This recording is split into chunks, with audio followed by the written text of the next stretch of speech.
Clara Whitmore slammed both palms flat on that man's table so hard the coffee cups rattled off the edge and shattered on the floor, and every single person in that trading post went dead silent. Her voice didn't shake. Her eyes didn't water. She looked Nathan Caldwell straight in his smug, well-fed face and said, "You can laugh at this body all you want, but these hands just kept 60 people from starving to death on that mountain, and you didn't save a single soul. If this story moves you, subscribe to this channel right now and hit that notification bell. Drop the name of your city in the comments so I can see just how far this story has traveled. Stay with me all the way to the end, because what happens next will change the way you see everything." Clara Whitmore pressed her dead father's rolling pin against her chest and stood outside the only bakery left in Durango that hadn't already turned her away, and she told herself she would not cry. Not here. Not in front of another man who looked her up and down before she'd said a single word. She'd been doing this for 6 weeks, walking through doors, holding her head straight, watching the light go out of men's eyes the moment they got a good look at her, and she had 17 cents left in her coat pocket and exactly 2 days before the rooming house landlady would change the lock. She pushed that door open anyway. The man behind the counter looked up from his ledger. He was heavy-set himself with flour on his apron and a kind enough face, and for just one heartbeat, Clara thought this one might be different. "I'm here about the cook position," she said. "I saw the notice in the window." He looked at her. Not at her face. Not at her hands. The hands that had been making bread since she was 6 years old, the hands her father always said were touched by something holy. The hands that could feel when dough was right, the same way some people could feel a change in weather. He looked at all of her slow and deliberate, the way men did when they'd already made up their minds. "We need someone fast on their feet," he said. "Someone who can move quick in a tight kitchen." "I can move plenty quick," Clara said. No offense meant miss. "Then don't say something offensive." He blinked, set his pencil down. "We're looking for someone more suited to the physical demands," he said. "That's all I'm saying." Clara stood there for 3 full seconds. She thought about her father, about the way he used to say, the measure of a cook wasn't the size of their body, but the size of their heart. She thought about the 6 weeks of doors and eyes, and the particular way a person's face changed when they decided you weren't worth their time. She thought about 17 cents and a locked door. Then she put her father's rolling pin back in her bag, turned around, and walked out. She did not slam the door. That would have given him something to remember, and she didn't want him to have it. She stood on the boardwalk outside in the thin October air and breathed. The mountains to the north were already white at their peaks. People walked past her without looking at her. A dog crossed the street. A wagon rolled through the mud. The world kept going the way it always did, indifferent and loud, and entirely unbothered by the fact that Clara Whitmore was standing in it with 17 cents and nowhere left to go. She pulled her coat tighter. That was when she saw it. It was tacked to a post at the far end of the trading post across the street, a piece of paper rain-spotted and curling at the corners, the ink running in places, but the words still readable if you squinted. Cook needed. Black Pine Lodge. North Mountain Road. Mile marker, 34. No quitters. She crossed the street and pulled the notice off the post and read it 3 more times. Black Pine Lodge. She'd heard the name once, maybe twice, a remote shelter up in the mountains that served hunters and travelers and mountain workers, the kind of place you went when there was no other shelter, and the weather was coming down hard. No one from town went up there by choice. The road was brutal in good weather and nearly impassable once winter set in. She folded the notice and put it in her pocket. The man inside the trading post watched her from behind the window glass. She could see him, middle-aged, skeptical, already shaking his head, the way they all shook their heads. "You thinking about that notice?" he called out through the cracked door. "Yes, that's Ethan Walker's place. Man hasn't had a cook last more than 3 weeks in 2 years. Place is half falling apart and full of the roughest men you ever saw. No woman in her right mind would take that job." Clara looked at him. "Then it's a good thing I'm not asking your opinion," she said. She turned north and started walking. The road to Black Pine Lodge was not a road so much as a suggestion that something had once passed through the mountains in that general direction. Clara walked for 3 days. She slept one night under a rock overhang with her coat pulled tight around her and her bag clutched in both arms, and she listened to the wind move through the pine trees and told herself she was not afraid. She was mostly telling the truth. The fear was there, but it was quiet underneath everything else. And what was louder was the thing she'd carried with her since the last morning she'd spent with her father, his voice saying, "Don't you let them take this from you, Clara. Don't you let one single person with a mean mouth decide what you're worth." Her father, Edmund Whitmore, had been the best baker in 3 counties for 30 years. He'd taught her everything: how to feel the humidity in the air and know how it would affect the dough, how to tell by smell alone when something was about to burn, how to make a meal from almost nothing that would still taste like something was made with love. He'd never once suggested that she was less than exactly right the way she was. He'd never said a word about her size or her shape or the way other people looked at her, except once near the end when he was very sick and his voice was thin and he'd taken her hand and said, "They will judge you, baby girl, because that's the cheapest thing people do. Don't you give it weight." He was gone 3 months after that. Pneumonia in February. She'd buried him herself because there wasn't money for anyone else to do it. And then she'd packed his rolling pin and his favorite paring knife and his handwritten recipe book into her bag. And she'd walked out of the only town she'd ever called home, because that town had never been home anyway. It had been her father's town. Without him, it was just a place full of people who looked at her sideways. She'd been moving ever since. On the second day of walking, she passed a group of hunters coming down from the mountain.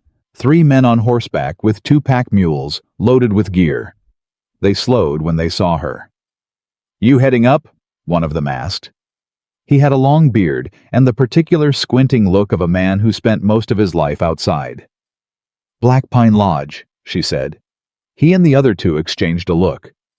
"On foot," the second man said. "My horse was unavailable," Clara said. The bearded man scratched his jaw. "Walker, know you're coming." "I'm responding to his notice." Another look between them. The third man, who hadn't spoken yet, leaned forward in his saddle. He was younger, maybe 20, with the kind of face that hadn't yet learned to hide what it was thinking. "You're going to cook up there," he said. He didn't say it mean exactly. He said it the way people said things when they were genuinely surprised and hadn't yet figured out whether they should hide it. "That's the plan," Clara said.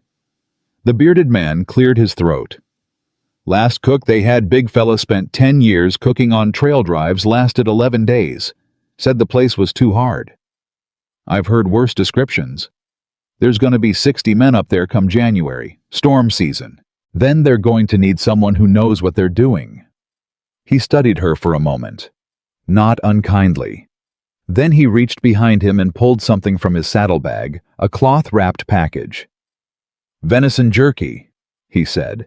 "You got another day of walking at least." Clara took it. "Thank you." "You got grit," he said. "I'll give you that." "I've got more than grit," she said.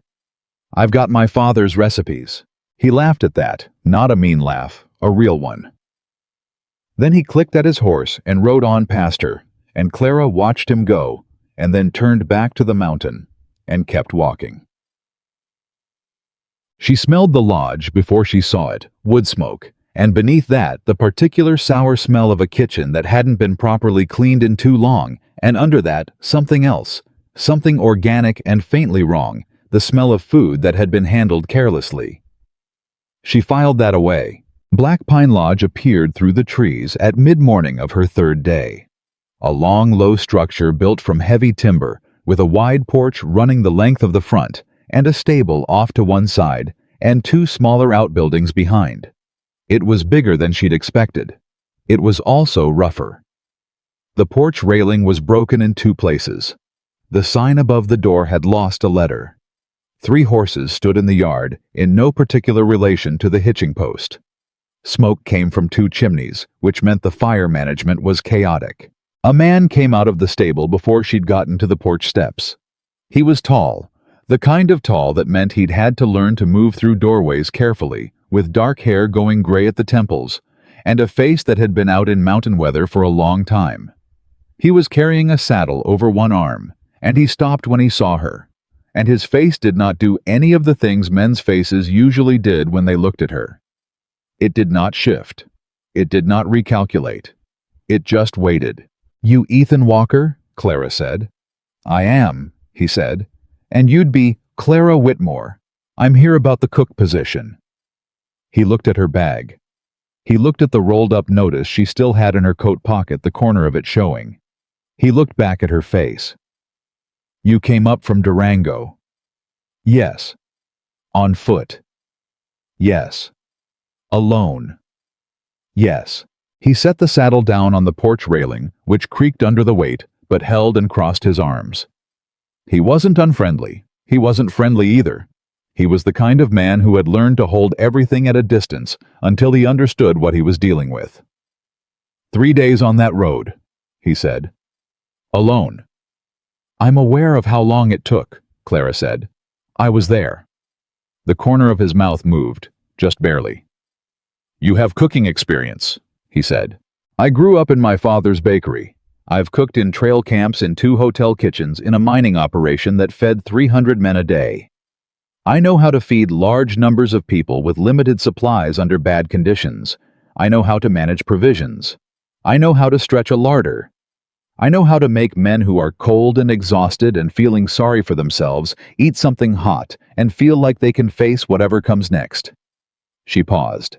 "That's what you need up here, isn't it?" Ethan Walker looked at her for a long moment. "My last 3 cooks quit," he said.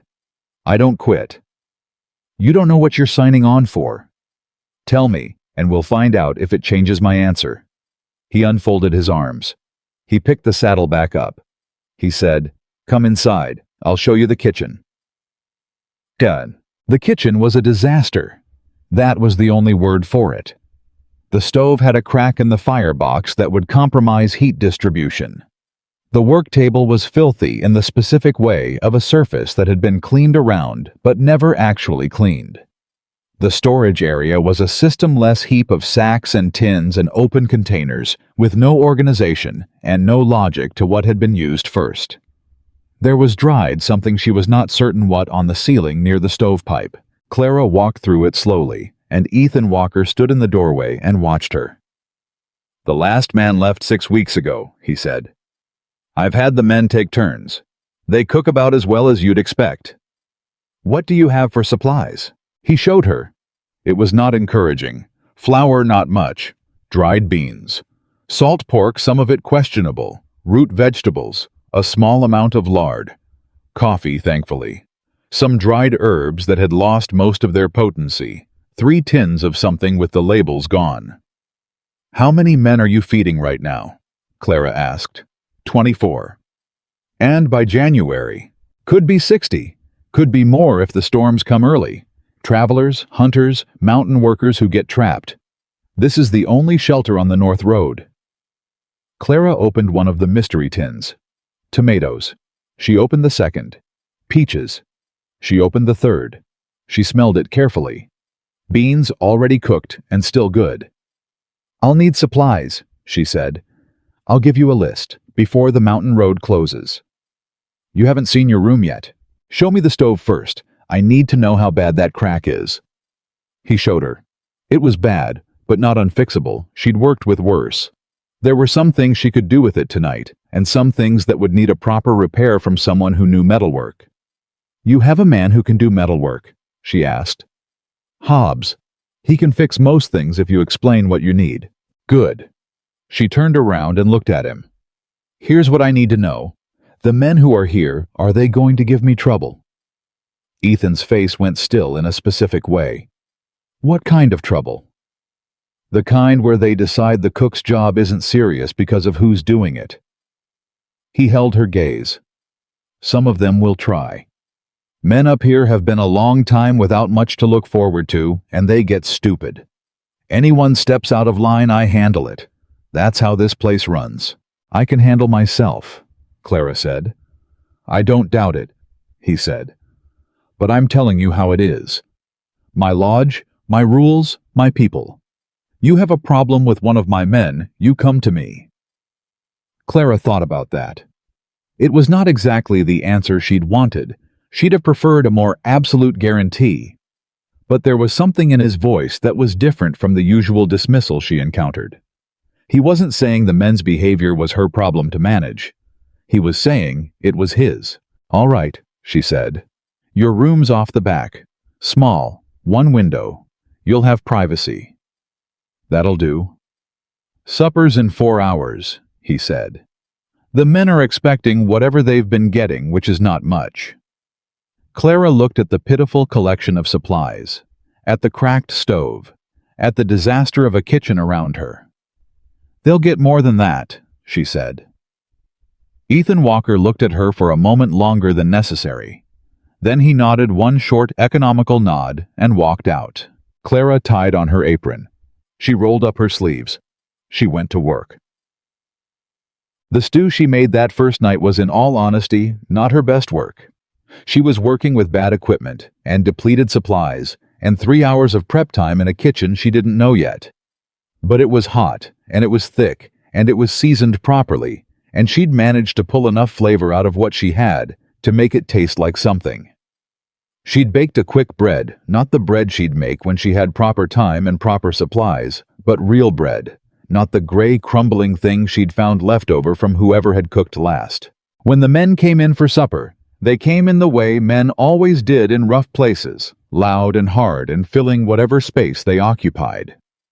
They were hunters and mountain workers, and 2 men who looked like they'd been traveling for a while and had found their way here out of necessity. They were cold and tired, and not particularly cheerful. Several of them stopped when they smelled the stew. Clara stood behind the serving counter and kept her face neutral. The first one, through a big man with red-brown hair and a face like a fist, stopped and looked at her. Looked at her the way she'd been looked at her whole life. Then he looked at the stew. "Where's Peterson?" he said. "Peterson's gone," said the man behind him. "Who's this?" Clara met his eyes. "I'm the cook," she said. "You want supper, or you want to ask more questions?" The red-haired man blinked. Then he laughed a big rolling laugh that the men behind him caught and spread around. Clara didn't move her face.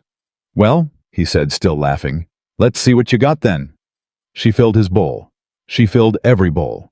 She watched them sit and eat, watched the laughter fade as they tasted the food, watched the particular silence that falls over hungry men when they're eating something real. The red-haired man, she would later learn his name was Griggs, finished his bowl and looked at it like he was surprised it was empty.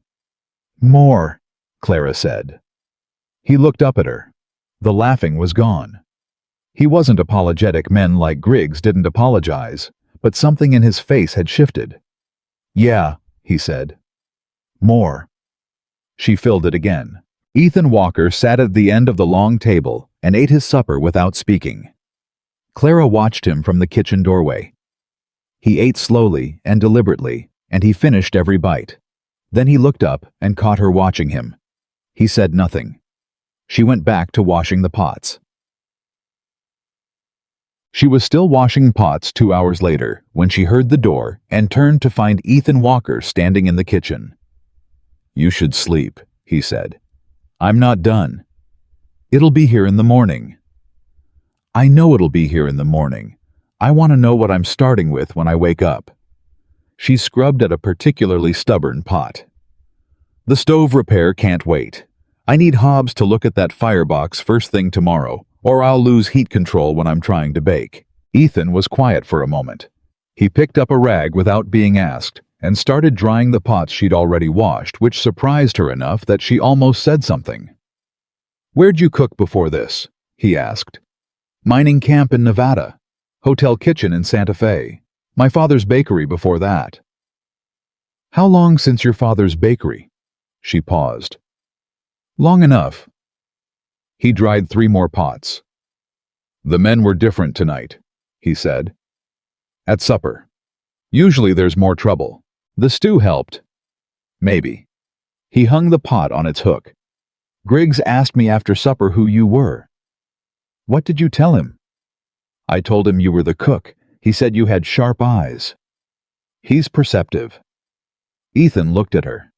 There was something in his expression she couldn't quite read, careful, measuring, but not hostile. Where'd you come from before Durango? Santa Fe. And before that? Does it matter? He considered this. No, he said. I suppose it doesn't. He set down the rag. Hobbs will be at the stable at dawn. I'll tell him you need him in here first. Thank you. He was at the door when she said, Mr. Walker. He turned. The bread tomorrow will be better, she said. I need to know what you can get in supplies before the road closes. How long do we have? 3 weeks, maybe 4. Depends on the weather. I'll have you a list by tomorrow evening. He looked at her for a moment in the lamplight. She couldn't tell what he was thinking.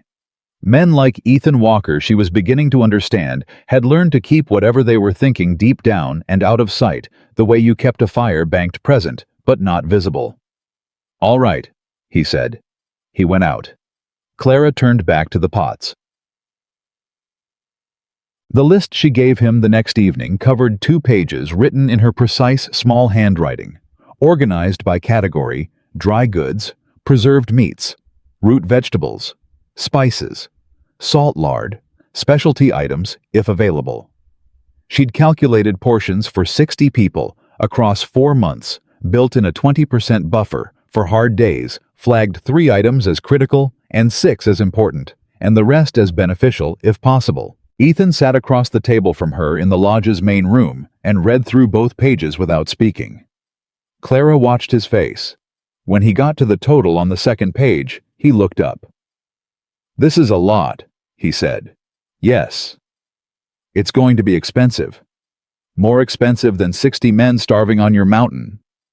He looked at her, not offended, considering. Some of this. He pointed at the list. The spices, the specialty items. Those aren't necessities. They are if you want the men to stay sane through 3 months of hard winter, Clara said.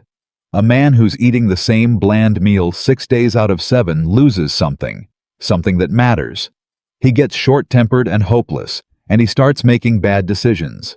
You add a little pepper, a little variation, something that reminds him there's a world outside the snow. It matters more than you think. Ethan looked at the list again. Your father teach you that. My father taught me that food is the first thing. Before warmth, before shelter, before anything else, a man needs to feel like there's something worth eating. That's when he knows he's still human. Ethan was quiet for a long moment.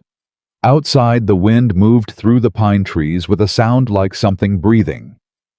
I'll get what's on here, he said. All of it. All of it. Clara had not expected that. She'd been prepared to argue for the critical items and negotiate for the rest. She sat with the surprise for a moment. Thank you, she said. Don't thank me yet, he said. Thank me if it works. Chad. Nathan Caldwell arrived at the lodge on a Thursday morning, 10 days after Clara had taken up the cook's position, and the moment she saw him through the kitchen window, she understood something she hadn't known she was going to understand. He was dressed too well for a mountain lodge pressed coat, clean hat boots that had never seen real mud. He arrived with 2 men who stood behind him like decorations. He had the face of a man who had been told yes his entire life, and had built a personality around that experience. Ethan met him on the porch. Clara stayed in the kitchen, but she could hear through the window she'd cracked open for ventilation. Walker, Nathan Caldwell said, and his voice was the kind of smooth that meant he practiced it. I'm here to make another offer on the lodge. Answer's still no, Ethan said. The answer was no in March. It was no in July. It's been no every time we've had this conversation. Caldwell's voice stayed pleasant. But I want you to consider that the winter's coming, your supply situation is complicated, and a man in your position might want to think seriously about liquidity. My position's fine, Ethan said. Is it? I heard your last cook quit. I heard you've been feeding men on scraps for 6 weeks. A pause. I also heard you hired someone new. That true? That's not your business. Everything on this mountain is my business. Something shifted in Caldwell's voice, still smooth, but with something under it, like rock under shallow water. The supply routes run through my territory, Walker. The men you're hiring come from my contacts. When I decide something isn't my business, that's when it isn't." Clara was still. She was standing at the work table with a knife in her hand and a pile of vegetables in front of her, and she had gone very still. "You came to make an offer," Ethan said. His voice was flat. "I've heard it. Answer's no. You can leave or you can get off your horse and come eat breakfast. That's your choice." Caldwell laughed. It was a practiced laugh. "Who's cooking breakfast?" "My cook." Caldwell swung down from his horse. He walked up onto the porch with his 2 men behind him, and Clara heard his footsteps come through the lodge and stop in the kitchen doorway. She kept her eyes on the vegetables. "You're the new cook," he said. "That's right," she said. He was quiet for long enough that she looked up. He was looking at her the way Nathan Caldwell looked at everything, calculating, dismissive. Certain he already understood the full value and worth of whatever was in front of him. "How interesting," he said. "Breakfast is in an hour," Clara said. "You're welcome to it." "Walker always did have unusual taste," Caldwell said. He said it like it was a joke, the kind of joke that's meant to wound, but wrap itself in plausibility, so the person who makes it can claim they meant nothing by it. Clara set down the knife. She turned around fully and looked at him. "Mr. Caldwell," she said, "I don't know you. You don't know me. But I know what kind of man walks into a working kitchen and says that kind of thing to the person who's standing in it." She picked up the knife again. "You're welcome to breakfast. You're not welcome to make this kitchen smaller than it is." Caldwell's face went very still. Behind him, one of his men shifted his weight. Then Caldwell smiled the slow, certain smile of a man who has decided to wait. "Sharp tongue," he said. "Sharp knife, too," Clara said pleasantly. "Breakfast is in an hour." He left. Ethan Walker appeared in the doorway 2 minutes later. "You heard that," Clara said. "Enough of it." "He wants the lodge. He's wanted it for 3 years. He's going to be a problem," she said. It wasn't a question. Ethan leaned against the doorframe. "He already is one. Has been. I manage it. He controls the supply routes. Some of them, not all. Then we need to make sure the supplies on that list come up before he can do anything about it." She was already moving, already thinking through it. "Can you go around his routes?" Ethan looked at her for a moment. "You think like a man who's had enemies before?" he said. "I think like a woman who's had to solve her own problems," she said. "Can you go around his routes?" "Yeah," he said slowly. "I can go around." "Then do it soon," she said. "He's going to move faster than you think." Outside, she heard Caldwell's horse leaving. She went back to her vegetables. She could feel Ethan Walker still standing in the doorway watching her in that careful, considering way he had the way of a man relearning whether to trust his own judgment. She didn't say anything else. There was breakfast to make, and 60 people by January, and a mountain winter coming down fast, and a man with smooth shoes who was going to try to take all of it apart. Clara Whitmore had 17 cents and a rolling pin and her father's voice in her chest. She intended to be ready for every single thing that came next. Breakfast the next morning was the first real test. Clara had been up before the sky showed any light at all, working the stove while the fire was still finding itself, and she'd done what she could with what she had: proper scrambled eggs with dried herbs, pan biscuits that were golden and not gray, and a pot of gravy made from the drippings of the previous night's meat that she'd saved specifically for this purpose. She'd also put on a second pot of coffee, stronger than what the men had been getting, because she'd noticed the night before that the coffee was weak, and that weak coffee in a cold place was a small cruelty. Griggs came in first again because Griggs was always first, and he stopped when he smelled the gravy. "That's biscuits and gravy," he said to nobody in particular. "Sharp eyes and a sharp nose," Clara said. "Sit down." He sat. He didn't say anything else until she put the plate in front of him, and then he was quiet for a different reason. The reason of a man who is tasting something and doesn't want to stop to speak. 2 more men came in behind him, then 4 more. Then the room filled up the way it always did, loud and cold-breathed and boot-heavy. And then it got quiet in that way Clara had already started to recognize, the particular quiet of men who were eating real food, and remembering what that felt like. She watched from the kitchen doorway. She cataloged faces. She was already learning which men would give her trouble, and which ones would give her loyalty, and which ones were somewhere in the middle capable of going either way, depending on which direction the wind was blowing. The man in the middle of the table, she'd learned his name was Doyle, a trapper who'd been working the mountain for 15 years and commanded a kind of unofficial respect from the others, looked up from his plate and found her eyes and gave her a single nod. Not friendly exactly. Not unfriendly. The nod of a man who was revising a judgment.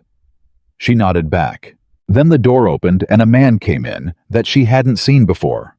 Younger, maybe 22, with a disorganized look about him, like all his parts had grown at different rates and hadn't quite settled into agreement. He sat at the far end of the table and looked at the food, and then looked at Clara, and then looked at Griggs. "Who cooked?" he said. "New cook," Griggs said, mouth still full. "When do we get a new cook?" "Few days ago." The young man looked at Clara again. Not with meanness, with the unfiltered curiosity of someone who hadn't yet learned to disguise his reactions. "You came up from Durango," he said. "I did," Clara said. "By yourself." "By myself." He thought about this for a moment. "That's 3 days on foot," he said. "In October." "I'm aware." He was quiet. Then, "The biscuits are real good, ma'am." "Thank you," Clara said. "What's your name?" "Tommy," he said. "Tommy Hatch." "Eat your breakfast, Tommy." He ate his breakfast, and something in the room shifted, small, almost invisible, but Clara felt it the way she felt changes in dough, that particular loosening of something that had been too tight. She went back to the stove and let herself feel it for exactly 3 seconds. Then she started planning lunch. It was Hobbs who fixed the stove, and Hobbs who became her first real ally in the lodge, though neither of them would have used that word for it. He was a compact, quiet man, maybe 50, with hands that were more scar than skin, and the kind of patience that came from spending a life fixing things that other people had broken. He'd listened to her explanation of the firebox problem without interrupting, which already put him above most of the men she'd dealt with in her working life, and then he'd crouched down and looked at it for a long time without speaking, and then looked up at her. "You know a lot about stoves," he said. "I know a lot about what happens when a stove doesn't work right," she said. He almost smiled. "I can fix this," he said. "Take me most of the morning. I've got the fire in the small cook stove out back. I can work around you." "Appreciate that." He paused. He was still crouching by the stove, running his fingers along the crack, with the careful attention of someone reading something written in a language they knew very well. "You staying?" he asked. "What do you mean?" "The last few. They didn't stay. Said the place was too hard." He looked up at her. "You planning on staying?" "Yes," Clara said. He looked at her for another moment. "Good," he said. And that was all he said, and he went to work on the stove. By noon, the firebox was repaired, and Clara had moved her operation back to the main stove, and by the time supper came around, she had proper heat for the first time, and the difference in the cooking was immediate. She could feel it. Could feel the way the heat distributed evenly now, the way the bread rose, the way it was supposed to rise. When she set the supper bread on the table that night, real bread, the bread she could make when she had time and proper equipment, the room went quiet in a new way. Doyle picked up a piece. He looked at it. He looked at her. "My mother made bread like this," he said. "What kind?" Clara asked. "Prairie bread. She'd put a little honey in when she had it." "I can do that," Clara said. Doyle looked at the bread for another moment. Then he put it in his mouth, and something moved across his weathered face. Something private and old, and not entirely without pain. He didn't say anything else. He didn't need to. That night, when Clara was cleaning up, she heard Griggs and Doyle talking on the other side of the kitchen wall, their voices low and rumbling. "She's something," Griggs said. "She's good," Doyle said. "Real good." "Think she'll stay?" "I think," Doyle said slowly, "that she came up that mountain by herself in October and didn't blink. So yeah, I think she'll stay. Clara kept washing the pots. She didn't feel triumphant. She felt something more complicated than that, something like the cautious relief of a person who has survived the first stage of something, and is wise enough to know there are more stages coming. The supplies came up on a Wednesday, 3 weeks after Clara had handed Ethan her list, and it was the most she had felt like herself since her father died. 4 wagons. Everything on the list. Every single item, including the specialty spices, and the extra salt, and the 2 crates of apples she'd requested, because apples lasted through winter if you stored them right, and they were the difference between men who still had something to look forward to at the end of a hard day, and men who'd lost hope. Ethan had gone around Caldwell's routes entirely. She didn't ask how, and he didn't say, and the supplies were up and stored, before Caldwell likely even knew they were moving. Clara spent an entire day organizing the storage area. She built a system categories rotation labeling priority access for what would be used most frequently and protected storage for what had to last. She brought Tommy Hatch in and taught him the system, because he was willing to learn, and because she needed someone who could maintain it when she wasn't there. "Why does it have to be in this order?" Tommy asked, eyeing the carefully arranged rows of sacks. "Because in February, when we're low on everything, and we need to find the last of the dried beans fast, you don't want to be digging through a pile," Clara said. "Everything in the right place means you can find anything in the dark." Tommy thought about this. "That's smart," he said with the guileless frankness of someone who said what he thought. "Thank you, Tommy. My ma organized the pantry like that," he said. "She used to say—" He stopped. Clara looked at him. The disorganized young face had gone somewhere else for a moment. "What did she say?" Clara asked. "She said a kitchen was the heart of a house," Tommy said. "And if the heart was a mess, everything else would be too." Clara was quiet for a moment. "Your mother sounds like a wise woman." She was. He picked up a sack and placed it exactly where she'd shown him. "She passed 2 years ago." "I'm sorry," Clara said. "You lose yours?" "My father, last spring." Tommy nodded. He kept placing sacks with the careful focus of someone who'd decided that keeping his hands busy was the best way to hold something difficult at a distance. "He teach you to cook?" he asked. "Everything I know," Clara said. "That's something," Tommy said. "That's a real thing to leave someone." Clara turned back to her work before he could see her face. It was Doyle who warned her. He came into the kitchen on a Friday morning 12 days after the supplies arrived, and he waited until the other men had gone out, and then he closed the door behind him and stood there with his hat in his hands. "Caldwell was at the trapper's post last night," he said. Clara kept her hands moving. What was he doing there? Talking? Buying drinks? The kind of talking and buying drinks that means something's getting arranged. Doyle turned his hat in his hands. "He said some things about the lodge, about Walker, and about you." She looked up. "What about me?" "He said Walker had hired someone unsuitable for the position.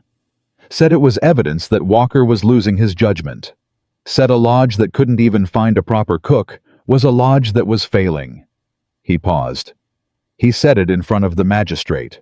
Clara set down what she was holding. The magistrate was there. "Henderson. He and Caldwell play cards on Fridays. Have for years." Doyle's expression was steady but serious. "Henderson's not corrupt far as I know, but he listens to Caldwell. Everybody up here does one way or another. Caldwell's got money, and Caldwell's got reach, and when a man's got both of those, he can make things happen that don't look like anything he did." "What is he trying to do?" Clara said, though she already half knew. "Make Walker look incompetent. Get enough doubt in the right ears so that if anything goes wrong up here this winter, it looks like mismanagement." Doyle looked at her directly. "And the thing is, he said something specific. He said the cook situation was he used the word embarrassing. That's the word he used." Clara was quiet. "I thought you should know," Doyle said. "Does Walker know?" "I'm telling you first." She thought about that. "Why me first?" Doyle looked at his hat. then back at her. Because Walker's going to want to go down there and make it a physical problem. And that's what Caldwell wants. He paused. You seem like someone who solves things a different way. Clara looked at him for a long moment. Doyle was 15 years in the mountains, a man who had survived a long time by reading things correctly. She took that seriously. Thank you, she said. I mean it. He nodded. He put his hat back on. He went to the door. Doyle, she said. He turned. The bread tomorrow. I'm making your mother's kind. I found a little honey in the supplies. Something moved across his face, fast and private, but real. Appreciate that, he said. His voice was a little rougher than it had been. He went out. She told Ethan that night. He was in the main room going over the supply ledger, which he did every evening with the focused attention of a man who managed a thing by knowing it exactly down to the last number. She came and sat across from him and waited until he looked up. Caldwell was at the trapper's post, she said, with Henderson. Ethan's face went very still. He's framing you, Clara said. Not attacking directly. He's putting a story in place. Bad management, questionable judgment. So that when something goes wrong this winter, and something always goes wrong that's winter, he's already built the context for it to look like your failure. Ethan looked at her. Doyle told you. Yes. Doyle came to you instead of me. Yes. A pause. The fire cracked. Wind moved outside. You're not going to like why, Clara said. Tell me anyway. He thought you'd go down there and do something physical. He thought I'd find another way. Ethan was quiet. His jaw was doing something controlled and careful. She could see the temper under the surface, not a loose temper, not the kind that exploded without direction, but the cold, targeted kind that was actually harder to manage. He's not wrong, Ethan said finally. No, Clara agreed. He's not. So what's the other way? We don't give him anything to point at, she said. We make this lodge so undeniably functional, so obviously well-run, that any story he tries to tell about mismanagement looks ridiculous. The food, the supplies, the organization, the way the men are. She leaned forward. When the first bad storm comes, and 60 people end up sheltering here, and every one of them gets fed properly and housed properly and treated like human beings. That's your answer to Caldwell. Not a fist. Ethan looked at her across the table. You think that's enough, he said. I think it has to be, she said, because the other option hands him what he wants. The fire shifted. Ethan looked down at the ledger. He put his pencil down, and he was quiet for a long time. My father built this lodge, he said. Clara waited. 40 years ago, he was 23. Came up this mountain with $12 and a mule, and he built this place because there was nothing between here and the pass, and people were dying in the winters trying to make that crossing without shelter. He looked at the table. He ran it for 30 years. When he died, he left it to me. What happened to your father? Heart gave out. He was 60.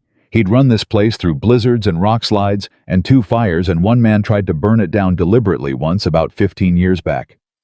He handled all of it. A pause. He used to say this lodge wasn't about him. It was about the people who needed it. Clara looked at him.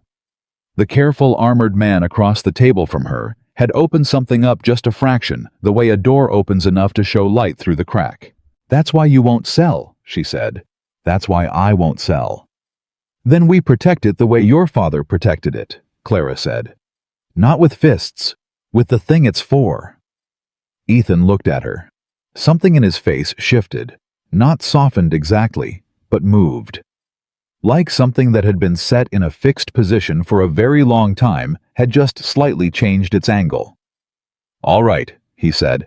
He picked up his pencil and went back to the ledger. Clara went back to the kitchen. But something had changed between them, not large, not declared, but present. The way a thing becomes true before anyone has said it out loud. The first snow came 2 days later. Not the killing snow, not yet. Just the first real snow of the season, the kind that announced itself seriously and meant business and showed you what was coming. It came in the night, and by morning the world outside the lodge was white, and the temperature had dropped hard. Clara was at the stove before anyone else was awake. She'd been thinking about this for days, the first cold morning of real winter. What the men would need, what it would cost psychologically to walk out into that cold on an empty stomach versus walking out fed properly. She'd planned the breakfast specifically. She had a pot of porridge going with dried fruit and a touch of the precious honey, and she had thick slabs of bread toasting on the stovetop, and she had the coffee stronger than it had ever been, and she had a second thing going, a surprise, a small one, but real. When the men came down and smelled it, they stopped in the doorway, the same way men stop when they're not sure if what they're experiencing is real. "Is that?" Griggs started. "Fried apples," Clara said. "Sit down." She'd taken some of the stored apples and sliced and fried them in a little lard with cinnamon, and the last of a small bit of maple sugar she'd squirreled away for exactly this purpose. It was not an expensive dish. It was not complicated. But in a mountain lodge on the first real day of winter, with the cold pressing against every wall, it was the kind of thing that made men feel like the world was still a place worth being in. Griggs sat down. He ate the fried apples with the porridge and the toast, and he didn't say a single word, which was its own kind of loud. Tommy Hatch came in last, stamping snow off his boots, and he stopped when he saw the food, and his whole face changed. "My ma used to make fried apples," he said. "I know," Clara said. He looked at her. "You told me," she said. "Last week. Sit down, Tommy." He sat. He ate. He was very quiet for a boy who was usually talking. Ethan Walker came in and got his food without ceremony and sat at the end of the table. Clara brought him coffee.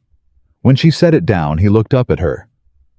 "You planned this," he said, quiet enough that no one else could hear.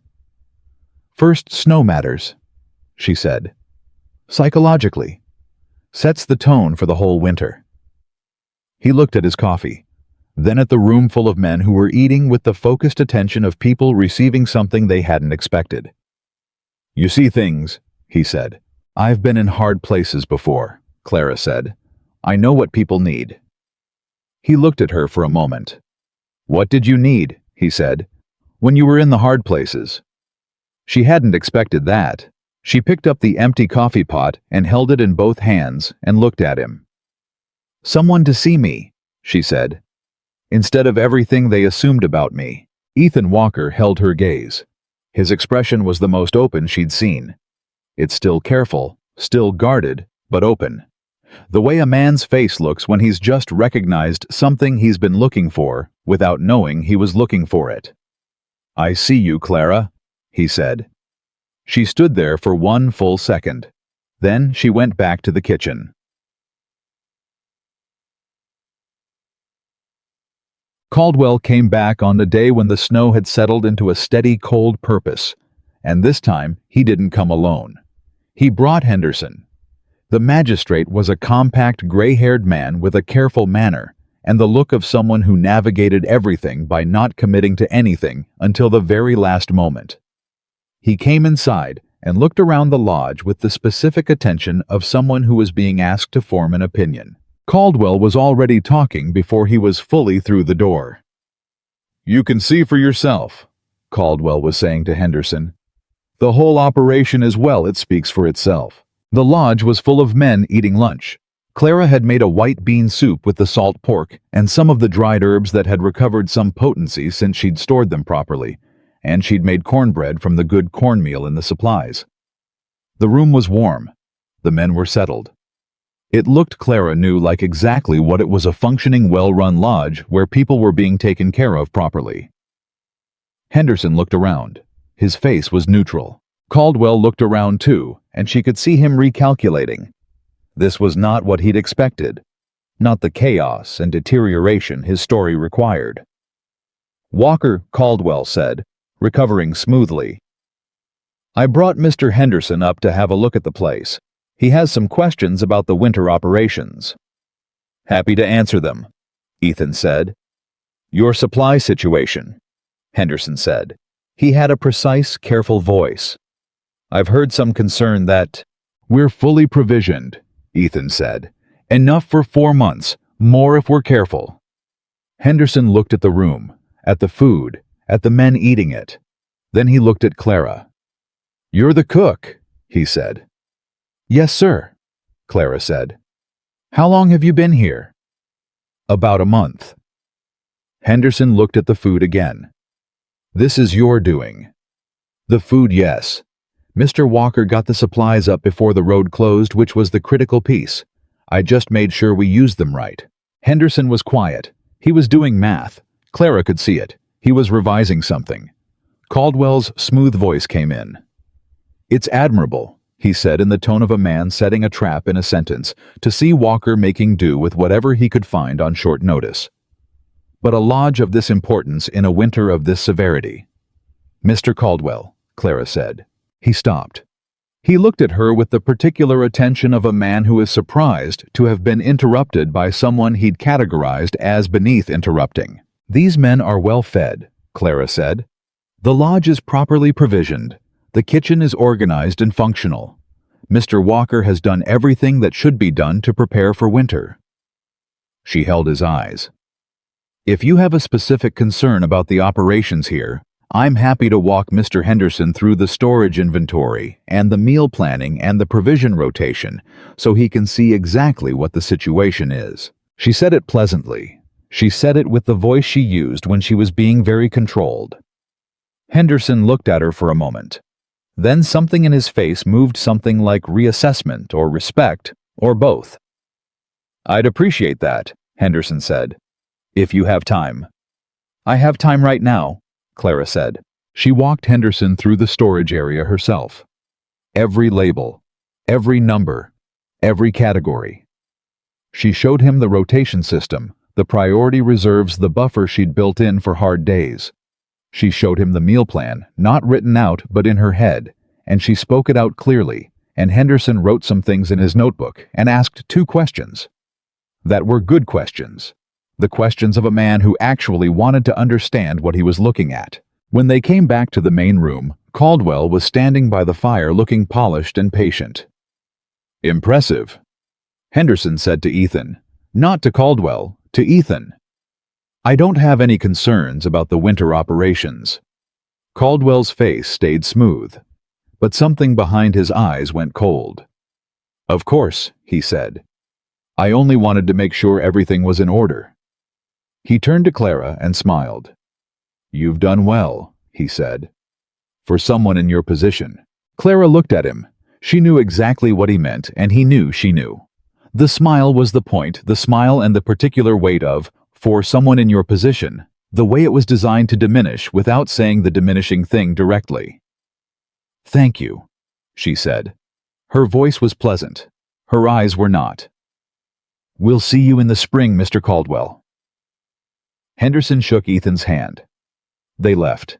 Ethan stood in the doorway and watched them go, and then he turned around and looked at Clara, and in his face she saw something she hadn't seen before, something that was not just respect, which he'd shown her from early on, but something warmer than that. Something a man showed when someone had just done something for him that he would have found very hard to do for himself. "You were something just now," he said. "I was just telling the truth," Clara said. "There's a way of telling the truth that puts a man like Caldwell in a box he can't get out of without looking like what he is," Ethan said. "That's not just truth-telling." Clara looked at him. "He's not done," she said. "No. He's going to come at us from a different direction." "Yes. Then we'd better be ready." Ethan looked at her. The light in the lodge was the warm gold of afternoon through small windows, and it fell across his face and showed all the years in it, the hard years, the isolated years, the years of a man who had kept people at a distance long enough that the distance had started to feel like the only safe thing. "Ready seems to be your natural state," he said. Clara looked away first. She went back to the kitchen. Behind her, she heard Griggs say something to Doyle too low to catch. She heard Doyle's short, graveled laugh. She heard Tommy Hatch ask someone to pass the cornbread. She stood at the work table and put her hands on its surface and breathed. The lodge was warm and loud and real around her, and outside the mountain, winter was doing what it always did, indifferent and enormous and certain. She was not 17 cents and a rolling pin anymore. She was not the woman standing outside a closed door. She was here. This kitchen was hers. These men were hers to feed and look after and hold together. This lodge was worth protecting, and she was going to protect it. And somewhere in the back of her mind, quiet but present, was the knowledge that Ethan Walker had looked at her tonight and said, "I see you, Clara." She held that carefully, the way you hold something fragile that you don't yet fully trust yourself to carry. Then she started planning tomorrow's breakfast, because the mountain was coming down hard outside, and 60 people were counting on her hands, and Clara Whitmore had never in her life let anyone go hungry when she could do something about it. The snow that came the third week of November was not like the first snow. The first snow had been a warning. This one was a verdict. It came in from the northwest in the early hours before dawn, and by the time Clara had the stove going and the first pot of coffee on, she could hear it, not see it, hear it the way the wind had changed pitch and the way the lodge walls were doing something they hadn't done before. A low, sustained pressure sound, like the building was being tested by something that meant it. Ethan was already up. She heard him moving in the main room before she'd finished her first cup of coffee, heard him talking in a low voice to Doyle, heard the specific, careful tone of two men who had seen bad weather before and were deciding how bad this was. She went to the doorway. "How long?" she asked. Ethan looked at her. "Doyle thinks 3 days, maybe 4. "How many people do we have?" 41 as of last night. 3 more came in around midnight. Trappers caught out when it shifted. 44 people. Clara did the math in her head the way she always did, automatically, the way her father had taught her provisions against people, against days, with a buffer for the days that were harder than expected, which in her experience was most of them. "We're all right," she said. "If it's 4 days? And if it's longer?" She looked at him. "Then we get creative, but we're all right for 4 days." Ethan held her gaze for a moment, and in his eyes, she saw the thing she'd been watching grow in him over the past weeks. Not dependence. Nothing that simple, but something more like what happens when a man who has carried everything alone for a very long time starts to understand what it feels like to have someone to carry it with. "All right," he said. She went back to the kitchen and started calculating breakfast. The men who came down that morning were quieter than usual. The sound of the storm outside did something to people, not panic, not in men this experienced, but a drawing inward. A recalibration, the instinctive human response to being reminded that the world was larger and colder and less interested in their survival than they were. Clara had made a hot grain porridge with dried fruit, and she'd put out the bread from the night before. Still good. And the coffee was strong and hot, and she'd added a small splash of molasses to the pot, which gave it a depth and sweetness that the men wouldn't be able to name, but would feel in their chests. Grigg sat down and wrapped both hands around his mug and looked at the storm-dark window and then looked at Clara. "You worried?" he said. "No," Clara said. 4 days of this maybe. "I know, we have food for 8. Sit down and eat, Griggs." He ate. And something in the way she'd said it, not dismissively, not falsely cheerful, but flat and certain and real, moved through the room, the way things move through rooms when the right person says the right thing. She saw shoulders drop half an inch. She saw men pick up their spoons with a little more ease. Tommy Hatch came down last, which was unusual, and his face was pale. "You all right?" Clara said. "I hate storms," he said. He said it simply without embarrassment, which was one of the things she'd come to understand about Tommy. He hadn't yet learned to be ashamed of what he felt. "I know," she said, because she did know she'd seen it in the way he'd been moving for the past 2 days, the restlessness of someone who felt the weather coming in his body. "Come have breakfast." He sat. He ate. And slowly the color came back into his face. The way warmth always moved through a person from the inside out when you fed them something real. The storm settled in like it planned to stay. By mid-morning, there were 2 more people at the door, a husband and wife travelers who'd been caught on the mountain road, the woman with frost on her coat, and her eyes showing the particular blankness of a person who has been very cold for too long. Clara had her in front of the kitchen stove with a blanket and a bowl of hot soup in under 4 minutes, and she watched the woman's hands shake around the bowl and then slowly steady. And the woman looked up at her with the dazed, grateful look of someone who had not expected kindness. "Thank you," the woman said. Her name was May. She was maybe 40 with a practical face and hands that said she worked hard for her living. "I didn't think we were going to make it."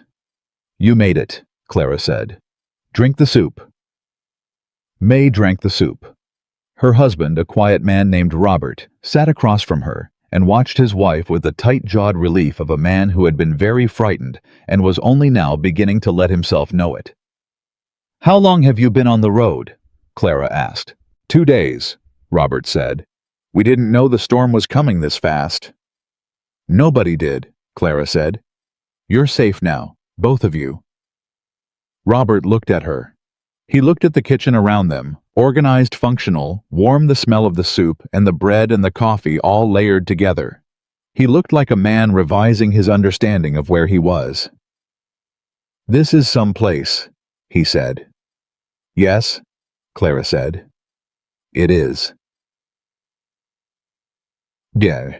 By the afternoon of the second day, there were 53 people in the lodge, and Clara was running 4 pots simultaneously and had Tommy Hatch and a young trapper named Sears working the kitchen with her, and the 3 of them had developed a rhythm that was almost choreographic move here. "Hand me that watch, the heat on the left burner. The bread is ready." Griggs appeared in the kitchen doorway mid-afternoon with an expression she hadn't seen on him before. "There's a problem," he said. She didn't stop moving. "What kind?" "Harmon." She looked up. Harmon was one of the older mountain workers, a big man with a bad temper that the cold made worse. She'd been watching him for days. "What did he do?" "He and 2 others have been taking extra from the storage," Griggs said. "I saw it, just now." Clara set down what she was holding. She looked at Tommy and Sears. "Keep the soup from scorching," she said. "I'll be back." She went to the storage room. Harmon was there with 2 men she knew, less well. Brothers came in with the second wave of hunters had been civil enough, but watchful in a way that put her on edge. They had a sack open, and they were helping themselves, and they didn't look surprised to see her, which meant they'd decided she wasn't worth worrying about. "Put it back," Clara said. Harmon looked at her. He was a head taller than her and twice as broad, and he'd spent enough years in rough places that he'd gotten comfortable with making smaller people feel the weight of that. "We're just taking what we're owed," he said. "You're taking what 53 other people are owed," Clara said. "Put it back." "There's plenty," one of the brothers said. "There is right now," Clara said. "There won't be if everyone decides to take what they want when they want it. This system works because everyone uses it right.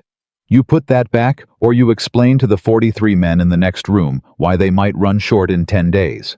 Harmon looked at her for a long moment. She held his eyes, and she didn't move.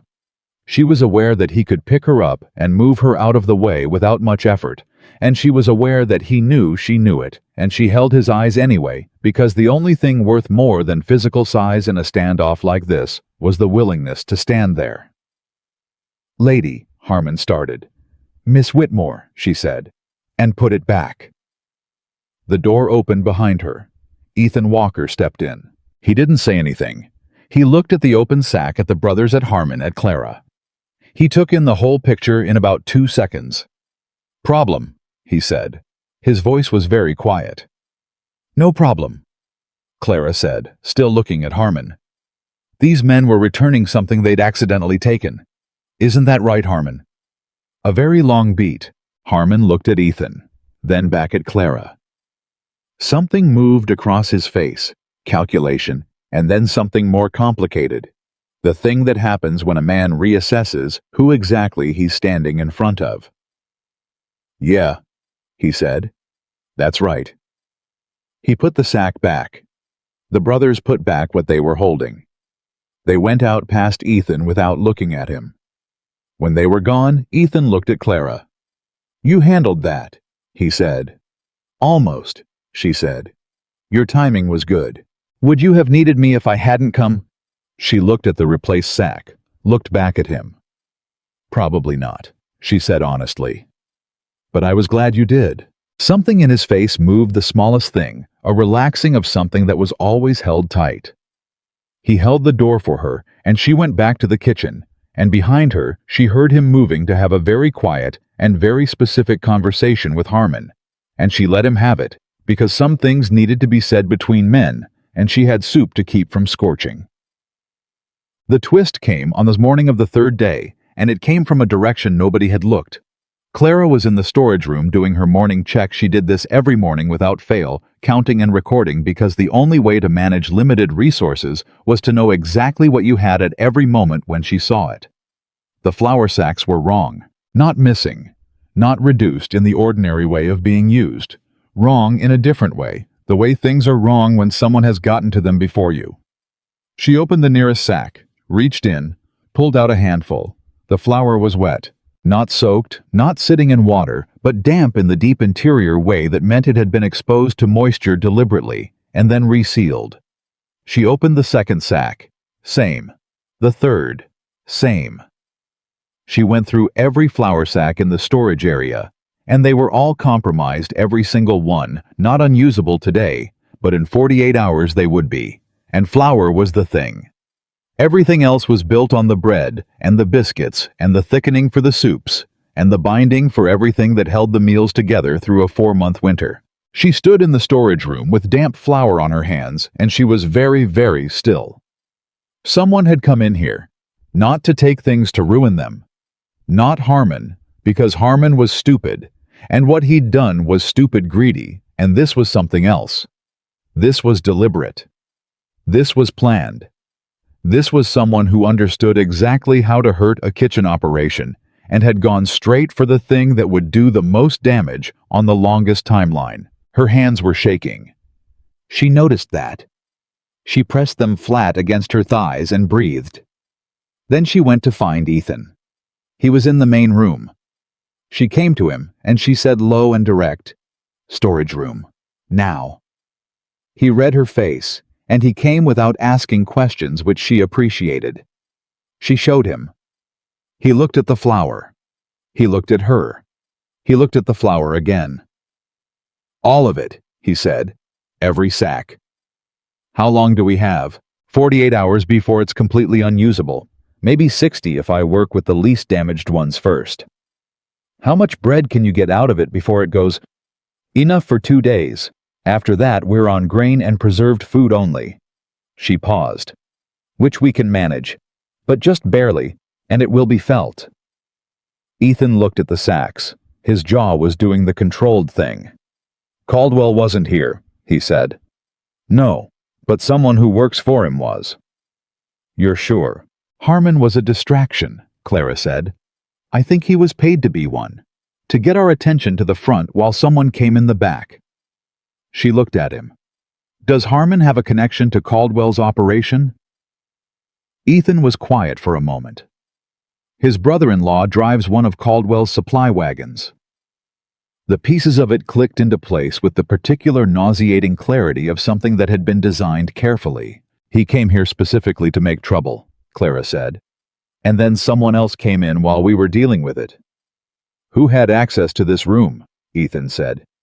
"Anyone who knew the layout. The brothers who came in with Harmon. Anyone Caldwell could have placed in the group before the storm." Ethan looked at the ruined flour sacks. She could see the anger in him, cold and focused, and looking for something to do. "Don't," she said. He looked at her. "Whatever you're thinking, don't."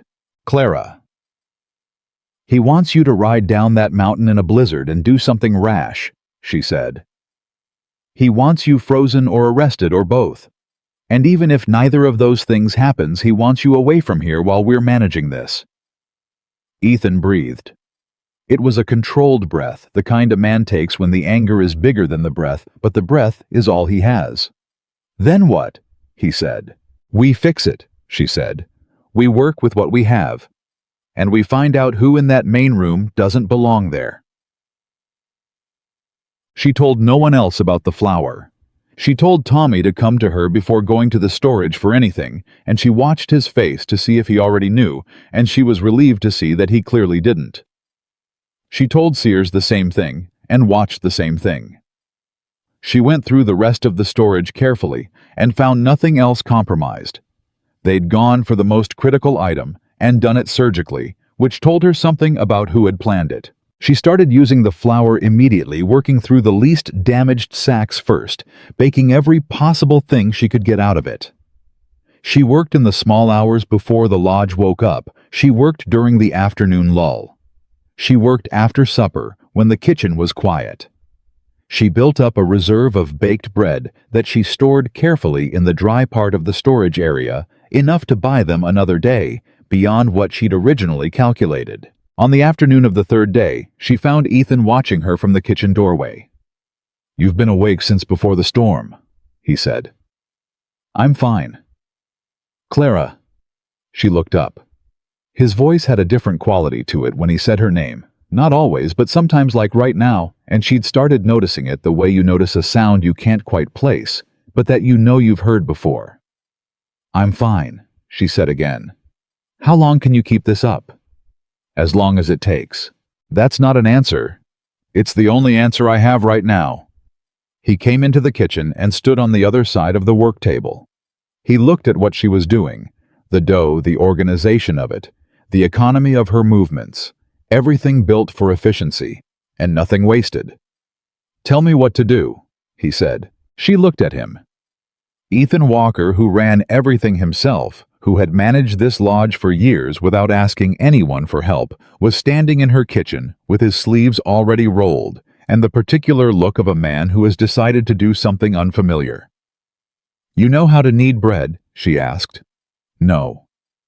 "I'll show you." She showed him. He was not good at it. His hands were too strong and too impatient. At first too much force and not enough feel, but he listened when she corrected him, and he adjusted, and after 20 minutes, he had something that was not graceful, but was functional, and she moved him to the next stage while she handled the more precise work. They worked together in silence for a while. Just the sounds of the kitchen and the storm outside and the muffled noise of 53 people in the room beyond the wall. "My wife used to bake bread," Ethan said. He said it quietly, like he was saying it to the dough. Clara didn't say anything. She'd wondered. She'd seen the signs of someone who had built walls specifically around a particular loss. "She was good at it," he said. "Better than me. Better than most people." A pause. "She died 4 years ago. Fever in August. Fast." "I'm sorry," Clara said. "She would have—" He stopped. She was the kind of person who would have known what to do in a situation like this. She always knew what to do. His hands slowed on the dough. "I didn't know what to do after she was gone. I just kept running the lodge because it was what I had." Clara looked at him, the big, careful, armored man standing in her kitchen, talking to bread dough about the person he'd lost, and the raw truth of it was something she hadn't been prepared for. "That's what we do," she said quietly. "We keep moving because the moving is all we know how to do." He looked up at her. "Your father," he said. "Yes." "How long?" 7 months. 7. He held her gaze. And, in the quiet of the kitchen, with the storm pressing down on the lodge from outside and 53 people, depending on both of them, something passed between them that didn't have a name, but was entirely real. The particular recognition between two people who have carried grief the same way, not dramatically, not with collapse, but forward and forward and forward, one day at a time, because there was always someone who needed feeding or protecting or holding together, and you couldn't do any of that lying down. "She would have liked you," Ethan said. "My wife. She would have liked you a great deal." Clara looked back at the bread. "That might be the kindest thing anyone has said to me in a long time," she said. He was quiet. Then, "That shouldn't be true." "No," she agreed. "But it is." They kept working, and the storm kept coming down. And she found the saboteur on the evening of the third day, And it happened the way things happened in a lodge full of people sideways when nobody was looking for it. She'd sent Tommy to the storage room for salt, and he'd come back pale. "Miss Whitmore," he said, "there's someone in the storage room." She went. She went fast and quiet and without announcing herself, and she found a man she knew only as Belk, one of the group that had come in with the second wave, a quiet man who'd stayed quiet and given her no reason to watch him closely, which in retrospect was itself a reason, crouched by the remaining grain sacks with a flask in his hand. A flask that smelled even from the doorway like water. "Stop," Clara said. He moved faster than she expected, twisting and coming upright and going for the door. But Tommy was in the doorway. Tommy, who was young and quick, and who had understood immediately from Clara's face what was happening. And Belk ran directly into Tommy, and they went down together, and it was ugly and brief, and ended with Belk on the floor, and Tommy sitting on him with the expression of a young man who was deeply surprised by his own capability. "Tommy," Clara said. "I got him," Tommy said, slightly breathless. "I can see that. Don't let go." "I won't." She went and got Ethan. Ethan came in and looked at Belk on the floor, and Tommy on top of him, and the flask of water by the grain sacks, and his face went through about 4 things in 2 seconds, and landed on the cold and focused thing. "Where does Caldwell know you from?" Ethan said. Belk said nothing. "He'll just wait," Clara said to Belk. "He's good at that." "Are you?" Belk looked at her. He was a man who'd been very still for a long time and had been counting on that stillness, and was now trying to calculate his options from the floor. "He paid you," Clara said. "The flour and the grain. He paid you to do it before the storm so you could be inside when it happened. So you couldn't be traced back to him." She crouched down to his eye level. "Am I wrong?" Belk's jaw moved. "How much?" she said. "Nothing. Here's the thing," Clara said. "We have 53 people in this lodge. We have a 4-day storm outside, and you just tried to make sure those 53 people would run short on food in the worst part of winter." She paused. "That's not a business dispute between Caldwell and Mr. Walker. That's something else entirely. And when those 53 people find out what you did—" "Clara," Ethan said. "I'm making a point," she said. "I can see that." He looked at Belk. "Here's your choice. You tell me what Caldwell put you up to exactly and completely. Or I let this lodge full of men know what you just tried to do to their food supply, and I step outside for a few minutes and let them form their own response." A very long silence. Then Belk talked. He talked for 15 minutes. He told them about the arrangement with Caldwell, money paid through a third party, instructions on what to damage and when a signal system for reporting back. He told them about 2 other men Caldwell had placed in the lodge over the winter, both of whom Ethan quietly pulled aside within the hour. He told them that Caldwell had a legal strategy building in Durango, a formal complaint to the territorial magistrate, not Henderson, but one further up the chain, claiming that Black Pine Lodge was operating unsafely and should be seized and placed under new management. "New management," Ethan repeated when Belk was done. "His people," Belk said. He was going to buy it through the complaint process, make it look official. Clara stood up. Her knees ached from crouching. She pressed her hands flat on the storage shelf and breathed and thought. "He's not going to let this go," she said. "No," Ethan said. "Then we need to get to Henderson before the storm breaks." Ethan looked at her. Henderson already saw the lodge. Henderson saw the lodge before Caldwell files his complaint with the territorial magistrate. We need Henderson on the record before that filing happens. She looked at Belk. "And we need him on the record about this." "Belk's word against Caldwell's," Ethan said.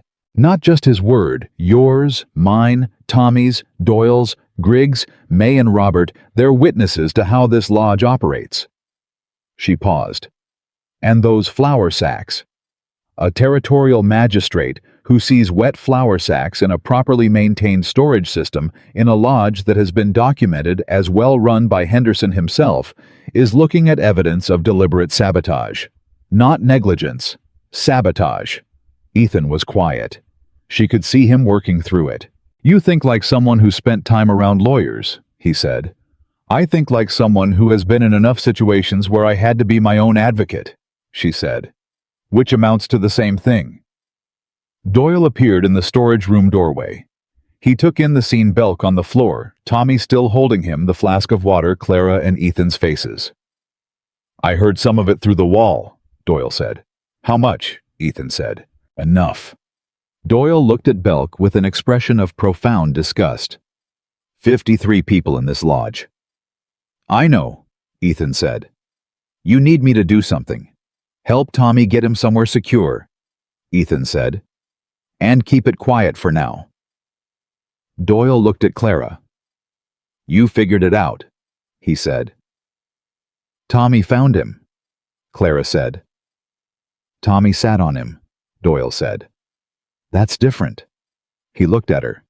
"You figured it out." She didn't argue with him.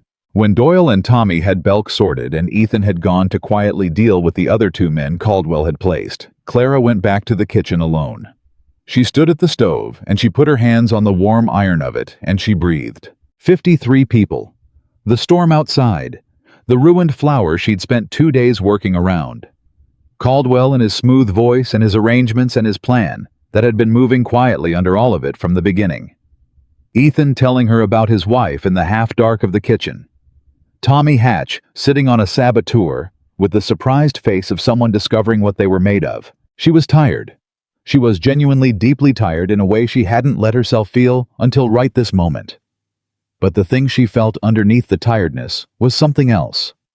Something that had been building since she'd walked up that mountain road alone in October, since she'd stood in this broken kitchen and rolled up her sleeves, since the first bowl of stew and the first morning of biscuits and gravy and Doyle's face when she put honey bread on the table. This lodge was hers.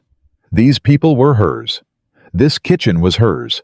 Not by ownership, not by any paper or legal standing, but by the deepest law. There was the law of the person who shows up and does the work and holds the thing together when it wants to fall apart. Caldwell thought he could take it. He was wrong. Clara Whitmore had not walked 3 days through the mountains in October to lose this place to a man in clean boots who'd never once in his life made something from nothing. She started planning the morning meal. The storm was not done. Neither was she. The storm broke on the 4th day. Not gently. The way mountain storms broke up here, it was less like an ending and more like a decision. The wind changed direction sometime before dawn, the sound of it shifting from that sustained battering pressure to something looser and directional. And Clara lay in her small room off the back of the kitchen and listened to the change and knew it was almost over. She'd slept 4 hours. Maybe 5. She'd been running on coffee and the particular fuel of people who have too much to do to stop, and she could feel the debt of it in her bones, now that heavy underwater feeling of a body that had given more than it had and was presenting the bill. She got up anyway, because the storm breaking meant the road would open in a day, maybe 2, and that meant Caldwell could move, and that meant she and Ethan had to move first. She had the coffee on and the first pot of porridge going before anyone else was awake, and she stood at the stove in the dark kitchen and went through everything in her head the way she always did. Provisions, people, problems, in that order. Provisions. They were low, but not critical. She'd worked the compromised flour down to almost nothing, and the reserve bread she'd built up over the past 2 days had bought them the time they needed. They could feed everyone for 3 more days comfortably. A week if they stretched. People 53 in the lodge plus Belk and the 2 others, Ethan had quietly secured, which was a word she appreciated for its precision. Nobody had panicked. Nobody had done anything stupid beyond what had already been done to them. Tommy had found himself somewhere in the past 4 days and didn't entirely know what to do with it yet. Griggs had quietly become something like a deputy without anyone assigning him the role. Doyle had been steady the way mountains were steady, and she'd taken that steadiness as a gift every single time she'd felt it. Problems. Caldwell, the territorial magistrate, the complaint that was being built in Durango while they were stuck up here managing his sabotage. She was still going through it when Ethan came into the kitchen. He stopped when he saw her. He looked at the coffee, at the porridge, at her face, and she could see him taking all three of those things in and understanding them. "You haven't slept," he said. "I slept. Enough. Enough to stand up and make coffee," she said. "That's the benchmark for now." He almost smiled. He poured himself a cup and stood on the other side of the stove, and she could feel him doing the same calculation she'd been doing, because that was what she'd come to understand about Ethan Walker. He was always running the numbers, always aware of the full picture, always 5 steps ahead, except for the steps that required him to look directly at another person and tell them the truth. "The road will open tomorrow," he said. "Maybe the day after." "I know. I need to get to Henderson before Caldwell gets to the magistrate." "I know that too. It means leaving the lodge." She looked at him. "I can hold this place together for 2 days." "I didn't say you couldn't." He looked at his coffee. "I said it means leaving. That's different." She heard what he wasn't saying. Ethan Walker had been managing this lodge alone for 4 years since his wife died. And in that time, he had built a life organized specifically around not needing to trust anyone with something that mattered. She was watching him dismantle that in real time, piece by piece, and she understood the cost of it in a way she hadn't expected to. "It means you have to trust me with it," she said. "Yes." "Can you?" He looked at her directly. "Yes," he said, "just that." She held his gaze for a moment and then looked back at the stove. "Then go," she said. "Get to Henderson. Tell him everything. Take Doyle with you. 2 witnesses are better than 1, and Doyle's word carries weight up here. And Belk. Keep him secured until you're back with Henderson. His testimony is the foundation of everything." What if Caldwell gets there first? Henderson already saw this lodge functioning. He already wrote it in his notebook. She looked up. Caldwell can say whatever he wants. Henderson's own notes contradict him. Ethan was quiet for a moment. "You thought all of this through?" "I've been awake since 3 in the morning," she said. "I thought all of it through." He looked at her, that particular look. He had the one she'd been cataloging without meaning to. The one that was layered and careful and showed more than he probably intended when the light was right and she was close enough. "Clara," he said. "Go have breakfast," she said, "and then go handle Caldwell." He went. The morning Ethan left, Griggs appeared at the kitchen doorway with his hat in his hands and a look that said he'd been working up to something. "Walker talked to me," he said. "I know," Clara said. "He said if anyone gives you trouble while he's gone." "I appreciate that," Clara said. "But I've been handling trouble since before I came up this mountain." Griggs turned his hat in his hands. He was quiet for a moment in the specific way of a large man who was trying to say something he didn't have a lot of practice saying. "I was wrong about you," he said. "First week, the way I was." Clara looked at him. Griggs had not been cruel exactly, but he'd been the leader of the laughter, the first and loudest voice of the doubt, and they both knew it. "You didn't know me," she said. "No." He looked at his hat. "But I should have waited before I decided." "Yes," she said. "You should have." He looked up surprised, as if he'd expected her to let him off more easily. She held his gaze. "But you figured it out," she said. "That matters." He nodded. He put his hat on. He went back to the main room, and she heard him say something to the men in there, in a low, carrying voice. And though she couldn't make out the exact words, she heard the response, a kind of general settling, a collective decision being made, and she understood that Griggs was telling them something about how things were going to be managed while Ethan was gone. She went back to the stove. She had 44 people to feed for breakfast. By the time the morning meal was done and cleared, something had shifted in the lodge. It wasn't visible the way dramatic things were visible. It was in the way men moved around the kitchen to help without being asked, the way Tommy managed the storage, without her having to supervise him, the way May, who was still at the lodge with her husband, while the road cleared, appeared at the kitchen door and said, "Tell me what to do," with the practical directness of a woman who didn't believe in being idle. Clara handed her an apron. "Can you bake?" she asked. Not like you, May said, but I can follow instructions. That's all I need, Clara said. They worked together all morning, and Clara found herself thinking about what Tommy had said about his mother, that a kitchen was the heart of a house. She looked at May across the work table at Tommy, checking the storage at Sears keeping the fire, and she thought that maybe the heart wasn't a place at all. Maybe it was a collection of people who'd decided without saying it directly that they were going to hold something together. The letter arrived with the first rider who came through after the road cleared. He was a young man, maybe 19, riding hard despite the still treacherous conditions, and he came up the porch steps 2 at a time and knocked like he was trying to wake the mountain. And when Clara opened the door, he was breathing fast. "Is this Black Pine Lodge?" he said. "It is." "I have a letter for a Miss Clara Whitmore." She stared at him. Nobody sent her letters. Nobody in the world outside this mountain even knew she was here, except for the people who'd turned her away in Durango and hadn't thought of her since. She took the letter.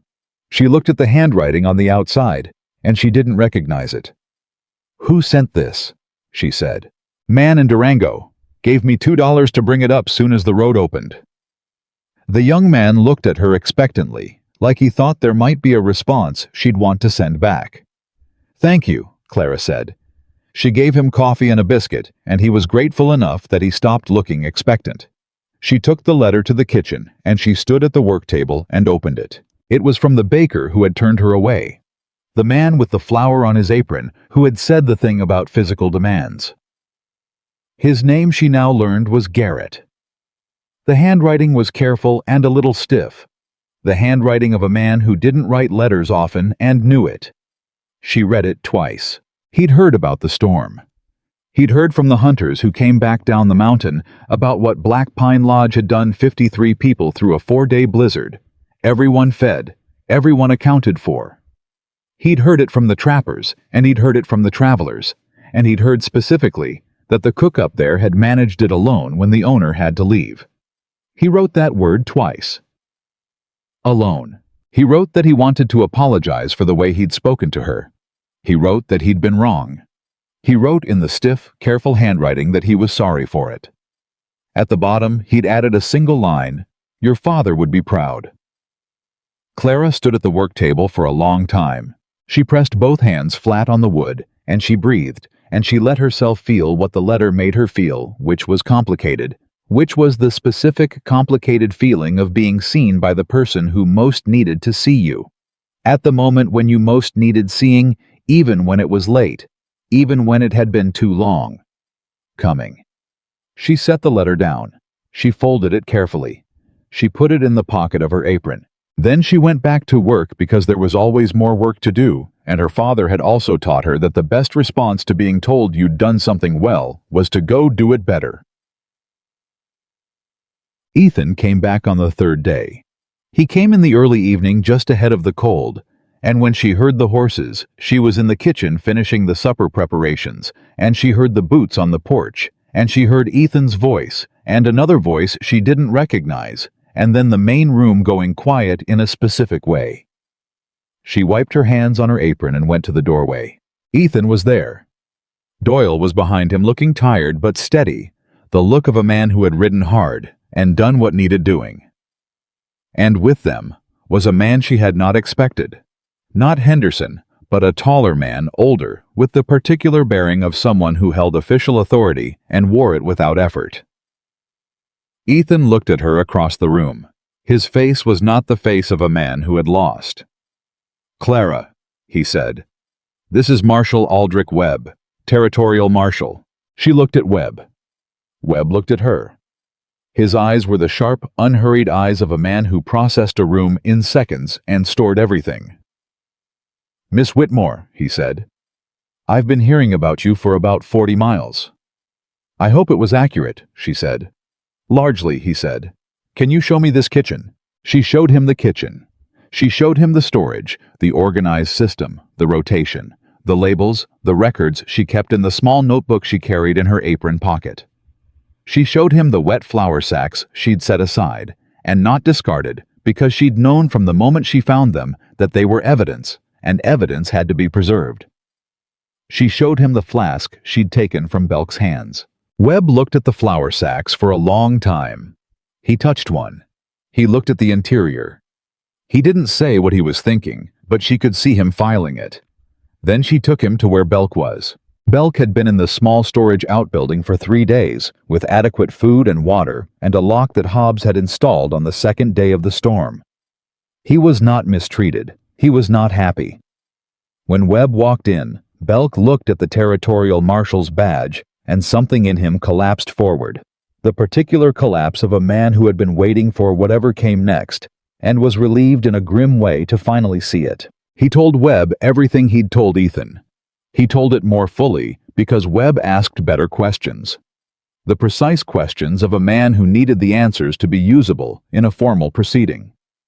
Caldwell's name, the arrangements, the money, the other 2 men who Webb had brought out earlier and questioned separately whose stories matched Belk's with enough consistency to matter. When it was done, Webb stood outside the outbuilding with Ethan and Clara in the cold evening air, and he was quiet for a moment.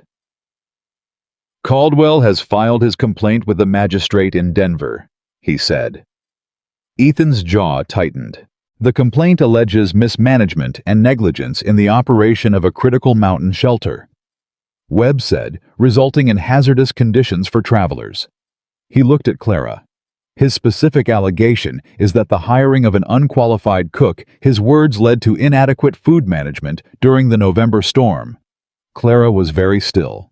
"He put it on you specifically," Ethan said, and there was something in his voice she hadn't heard before, a cold fury that was different from the controlled anger she knew, something more personal. "Yes," Webb said. "He did." "And," Clara said. Webb looked at her.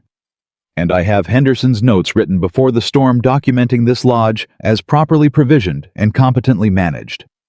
I have the testimony of 3 individuals Caldwell placed here to commit sabotage. I have physical evidence of deliberate interference with a food supply.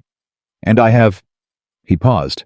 "The account of 53 people who passed through this storm without a single serious incident, all of whom I'll be taking statements from before I leave." "Is that enough?" Clara said. "For a criminal complaint against Caldwell, yes," Webb said. "For the Denver magistrate to dismiss the management complaint, yes." He looked at her directly. "Caldwell made a mistake when he put your name in that filing, Miss Whitmore. He made it personal in a way that makes his motive obvious. A man who files a complaint against a lodge and spends 3 paragraphs describing the cook's appearance isn't complaining about safety standards." Clara breathed. "He described my appearance," she said. "He did." She looked at Ethan. Ethan was looking at Webb with an expression that was ice cold. 3 paragraphs, Ethan said. 3? Webb confirmed. "That's going to be a problem for him," Ethan said. "It already is," Webb said. Webb took statements all the next morning. He was methodical and thorough, and the men of the lodge went in one at a time and came out looking like they'd done something that mattered because they had. Griggs went in and came out with his shoulders straighter. Doyle went in and came out with the same expression he always had, which was the expression of a man at peace with having done the right thing. Tommy went in looking nervous and came out looking like he'd just discovered a version of himself he hadn't known existed. May went in with her husband, and they were in there for 20 minutes, and when they came out, May stopped in front of Clara. "I told him what I saw when we came in," she said. "The state of this place, the food, the way people were treated." She looked at Clara steadily. "I told him that the woman running this kitchen is the reason my husband and I are standing here right now instead of frozen on that mountain road." Clara opened her mouth. "Don't you tell me that's not true," May said. "I've watched you for a week. I know what you did here." Clara closed her mouth. She looked at May, this practical-faced woman who'd come in out of a blizzard with frost on her coat and shaking hands, and she felt something she'd been holding at a distance for a very long time move closer. "Thank you," she said. "Thank you," May said. "And I mean it all the way down." Done. The second twist came the afternoon of the 4th day, and it came from the direction of a man no one had been watching. Harmon. He'd been quiet since the confrontation in the storage room. Quiet and present and ordinary, doing his work, eating his meals, giving Clara a wide and careful berth. She'd watched him the way she watched everything peripherally while doing other things, and she'd decided he was chastened and angry about being chastened, and would nurse it privately and move on. She was wrong about one part of that. He came to the kitchen in the mid-afternoon when the lodge was at its quietest, that 2-hour stretch between the midday meal and the supper preparations when most men were sleeping or working outside. He came in and stood in the kitchen doorway, and he looked at her with an expression she hadn't seen on him before. "I need to tell you something," he said. She looked at him, kept her hands on the vegetables she was cutting. "Tell me." "Caldwell told me things," he said. "When he paid my brother-in-law to set up Belk. He told him things, and my brother-in-law told me." He paused. He was uncomfortable, and he knew she could see it, and he'd decided to be uncomfortable anyway, which she gave him some credit for. "He's got a judge in Denver, not the magistrate, higher than that. A man who owes him something the way men owe each other things when money changes hands in the right rooms." Clara set down the knife. "He's been planning this for 2 years, Harmon said. "The lodge isn't the only property. He's doing this on the whole North Road. He wants every shelter, every station, every supply post between here and the pass. He wants to own the whole road." She stared at him. "How many properties?" "6 that I know of. He's taken 3 already. The others are—" He stopped. "This lodge is the one he needs most, because it's the only one on the North Mountain section. Without this place, he controls all access." "You knew this when you came here," she said. His jaw moved. "My brother-in-law needed the money. My wife's sick. I needed the money." He looked at the floor. "I knew what Caldwell was doing. I didn't know about the food. I didn't know about the flour. That part—" He stopped. "I have kids. I know what it means when people can't eat." Clara was quiet for a long moment.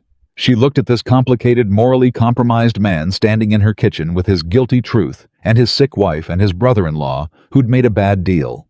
And she thought about what her father used to say, that people were not simple, and that the measure of a person was not the worst thing they'd ever done but what they did when they had the chance to do better. "You need to tell Webb," she said. "I know." "Today." "I know." He looked up. "I don't know what that means for me." "I don't either," she said. "But it's the right thing." He stood there for another moment.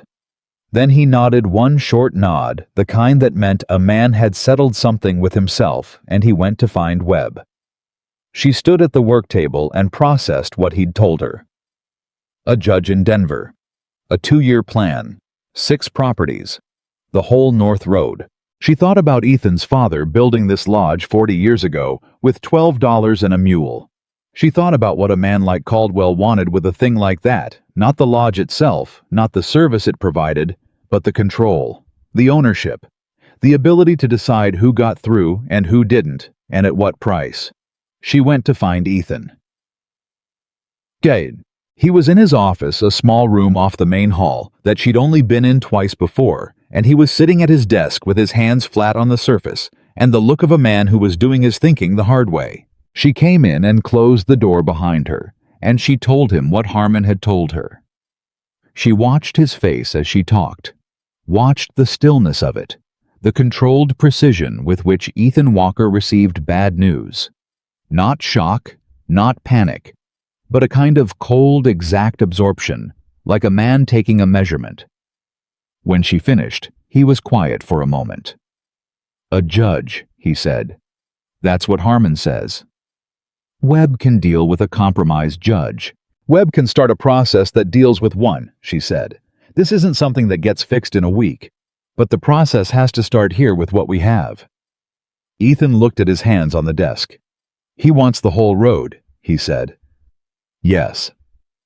"This was never just about my lodge." "No." He was quiet again. Then, "My father's lodge was the first thing he built, before the house, before anything. He built this because people needed it." He looked up at her. "A man like Caldwell doesn't understand that." He looks at this place and he sees a commercial asset and a strategic position. He can't see what it actually is. What is it? Clara said. Ethan looked at her directly. A place where people who are in trouble find help, he said. That's all it ever was.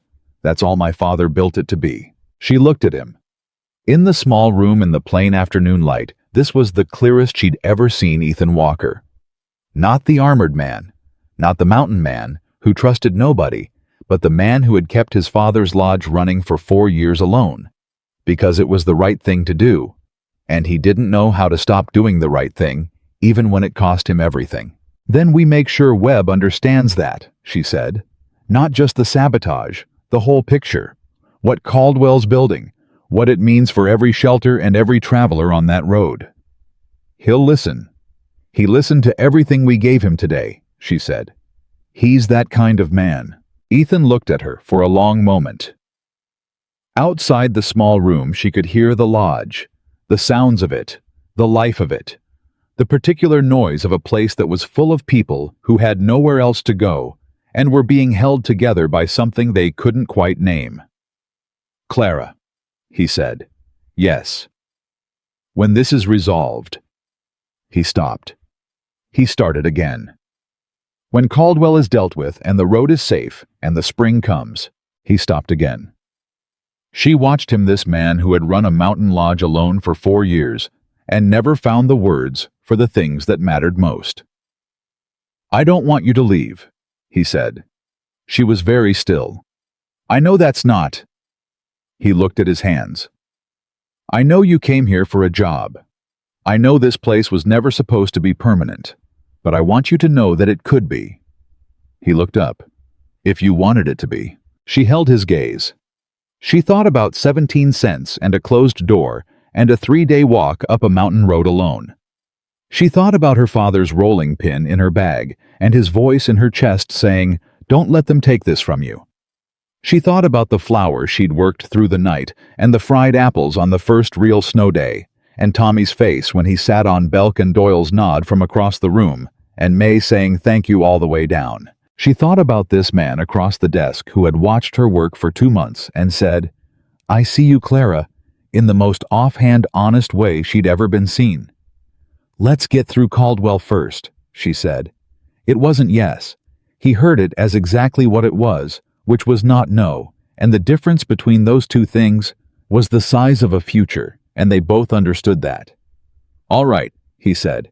She went back to the kitchen. She had supper to make and Webb to brief about Harmon and 44 people to feed and a fight coming that wasn't over yet by a long measure. But she moved through the kitchen with something different in her step now. Not just the determined forward movement of a woman who had always had to earn every inch of ground she stood on, but something warmer than that.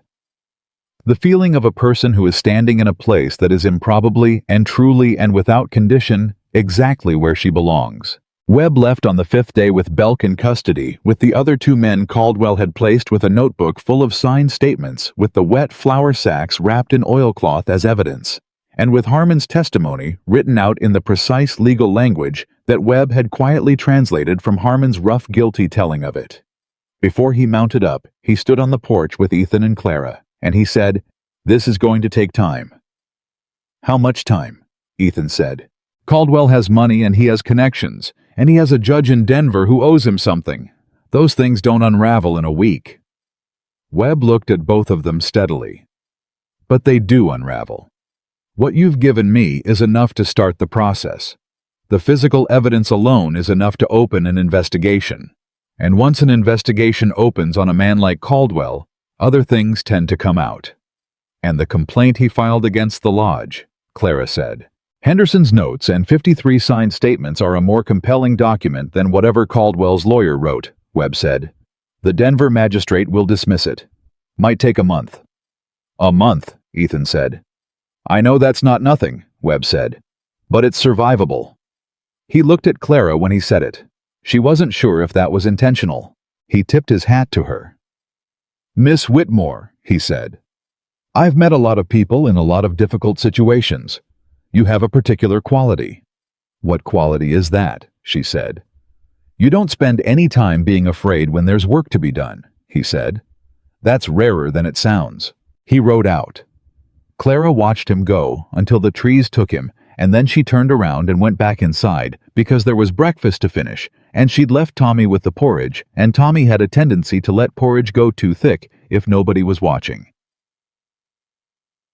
The lodge emptied slowly over the next 4 days as the road cleared and people made their way back to wherever they were going.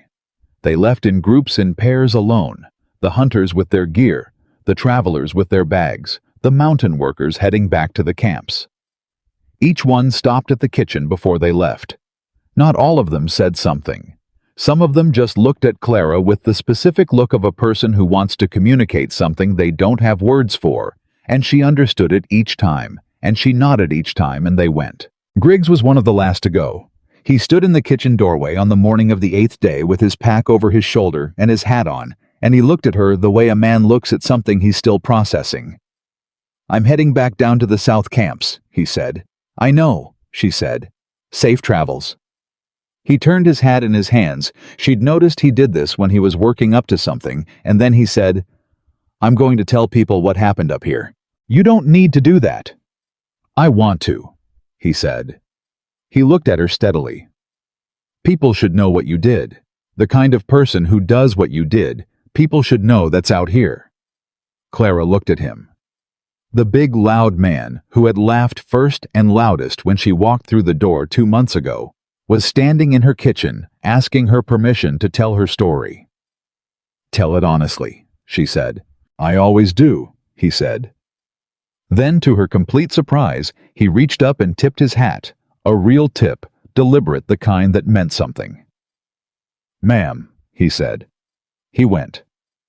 She stood at the stove and she listened to his boots on the porch, and then in the yard, and then gone. And she felt something in her chest that was too large to look at directly, so she went back to the porridge. Tommy was the one who stayed. She didn't ask him to, and Ethan didn't ask him to, and yet the morning after the last of the travelers left, Tommy was in the kitchen at dawn with his sleeves already rolled. "I figured you could use help," he said. "I can always use help," she said. "Then I'll stay," he said in the simple way he had, as if the decision had been obvious and only needed saying. She handed him a pot. He went to work. And she thought about what it meant that this disorganized young man who'd arrived at a mountain lodge looking like his parts hadn't settled, had found something here, some version of himself that had a shape and a purpose. And she thought that if she'd done nothing else, that alone was worth the 3-day walk. The month that Webb had promised was in fact 6 weeks, and they were not easy weeks. Caldwell made noise. He sent letters to the lodge, not to Ethan, to Clara, which she understood was deliberate, which she understood was intended to make her feel targeted and specific and exposed. The letters were legal in language and threatening in tone, and they arrived in pairs 2 weeks apart, and each one named her specifically as a central element of the complaint still active in Denver. She read each one twice. She set them aside in the drawer of her small room because they were documents, and documents had to be preserved. And she did not let Ethan see her face when she read them, because Ethan's response to those letters was going to be the same cold, focused anger it always was when Caldwell aimed at her specifically, and she needed him thinking clearly. She told him about the letters. She just didn't tell him what they said until she'd had time to process them first. "He's trying to get you to leave," Ethan said when she finally showed him the second one. "I know." "Is it working?" She looked at him. "No," she said. His jaw was doing the thing. "Clara, I've been dismissed from better places than a legal letter," she said. "Sit down and eat your supper." He sat. He ate. But he was quiet in a way that was different from his usual quiet, the way a man is quiet when he's holding something back with effort. That night, after the kitchen was clean, and Tommy had gone to his bunk, and the lodge was quiet, Ethan came back to the kitchen and sat at the work table, and put both hands flat on it and said, "I need to tell you something." Clara was wiping down the stove. She kept her hands moving. "Tell me." "When I hired you," he said, "I told myself it was because I needed a cook, because the lodge needed someone who could manage the kitchen." "That was true," she said. "Yes," he said. But it wasn't all of it. He looked at his hands. When you walked up that porch and told me why you were here the way you said it, the way you looked when you said it, I knew something then that I didn't have words for. I still don't have great words for it. But I knew you were someone I needed to pay attention to. Clara set down the cloth. She turned around. I've spent 4 years not paying attention to people, he said. After Margaret. It seemed easier. It seemed like the only way to keep running this place and not... He stopped. Not fall apart, he said. I was managing. That's what I was doing. Just managing. And now, she said. He looked up at her. Now I'm not managing, he said. I don't know exactly what I'm doing, but it's not managing. His voice was rougher than usual. I know you came here for a job. I know you might leave when the spring comes and there are other places, and you've proven what you needed to prove. I'm not asking you to... He stopped again. Ethan, she said. He looked at her. Ask me, she said. A long beat. The fire settled in the stove. Outside, the mountain was quiet the way mountains are quiet at night, which was the deepest quiet she'd ever known. Stay, he said. Not because the lodge needs you, because I... He stopped. He looked at her with the most open expression she'd ever seen on his face. All the armor down, just the man underneath it, tired and honest and real. Because I would miss you, he said, considerably. Clara stood at the stove and looked at him. She thought about the things she'd carried up that mountain road. Her father's rolling pin, his paring knife, his handwritten recipes. 17 cents, and the absolute bone-deep need to be somewhere that was worth being. She thought about what Ethan Walker had said to her in the lamplight 2 months ago. I see you, Clara. She thought about the bread they'd made together in the storm, his 2 strong hands learning to be gentle with the dough, and the way he'd talked about his wife in the quiet kitchen, like the words had needed somewhere safe to go. I'm not going anywhere, she said.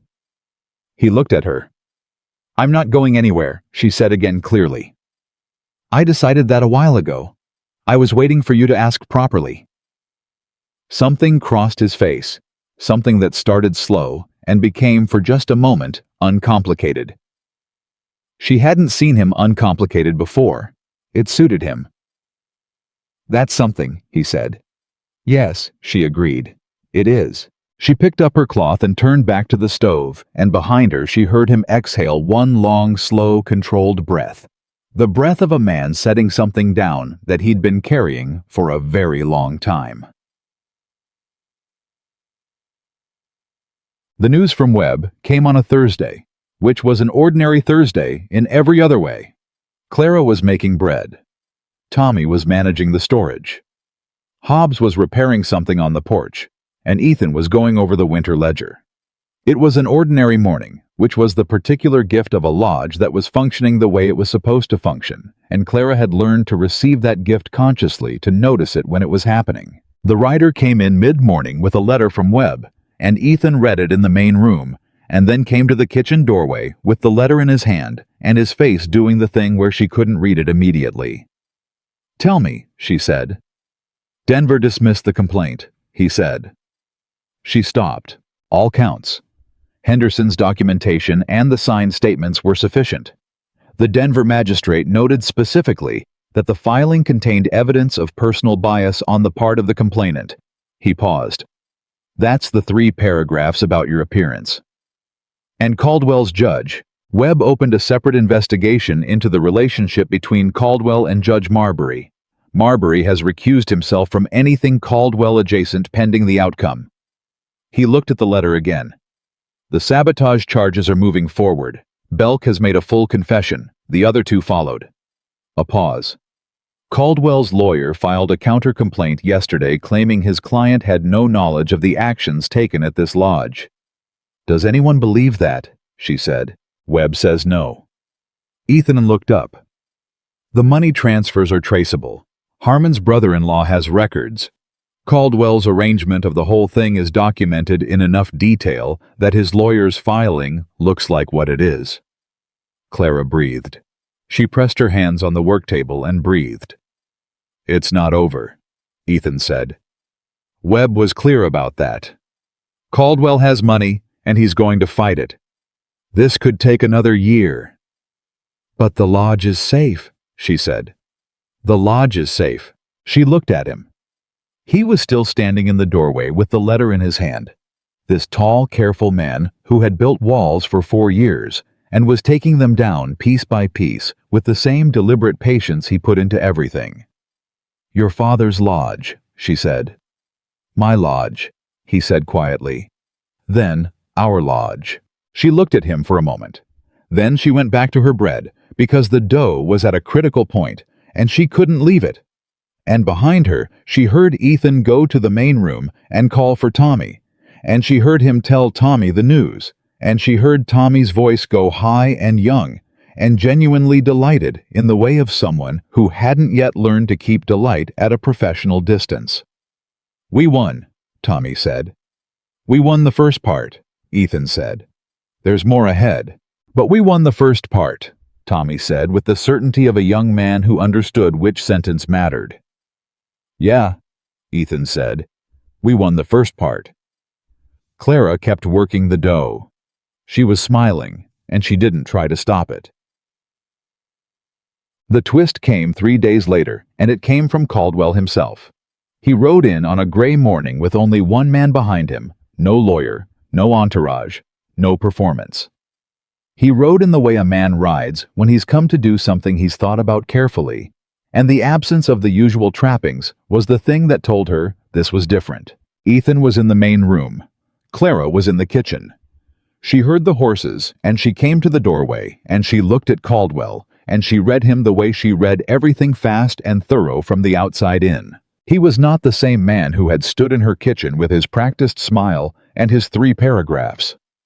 He was older looking, which 6 weeks of a collapsing scheme could do to a person, and his posture had changed in some indefinable way, a degree or two less certain the way a structure looks when something load-bearing has been removed. Ethan stood up. Caldwell, he said. Walker. Caldwell looked around the room. He looked at the lodge, the fire, the clean tables, the organized and functional space, the evidence everywhere of a place that was being properly run. He looked at all of it with an expression she could not entirely read. I'm not here to fight, he said. Then why are you here? Ethan said. Caldwell was quiet for a moment. I came to make a different kind of offer, he said. Not for the lodge. He paused. I want to withdraw the complaint, formally. I want Webb to know I'm withdrawing cooperation with the counter-complaint and I'm not contesting the sabotage investigation. The room was very still. Why? Ethan said. Caldwell looked at the table. He looked at his hat in his hands. Clara noticed that the hat, the same gesture she'd seen on better men when they were trying to say something they didn't have easy words for, and the fact that it was the same gesture on this man made her feel something complicated. My daughter, he said. Ethan waited. She's 12 years old, Caldwell said. Her mother brought her to see me last week, in Durango. He was quiet. She'd heard things, about what happened up here. He stopped. He looked at the table. She asked me if it was true that I'd tried to hurt people's food supply. He stopped again. The pause was long enough to be real. She's 12, he said. She looked at me like she was waiting for me to be someone she could be proud of. The room was still. I'm not doing this for Webb, Caldwell said. I'm not doing it because the investigation is going to win, although it is.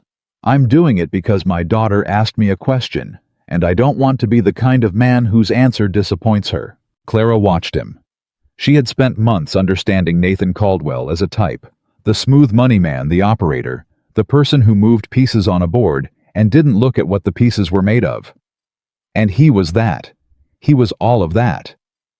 But he was also a man whose 12-year-old daughter had looked at him and asked a question, and the question had done what the territorial marshal and the signed statements and the weight of the evidence hadn't done, which was, reach him somewhere real. She thought about what her father used to say.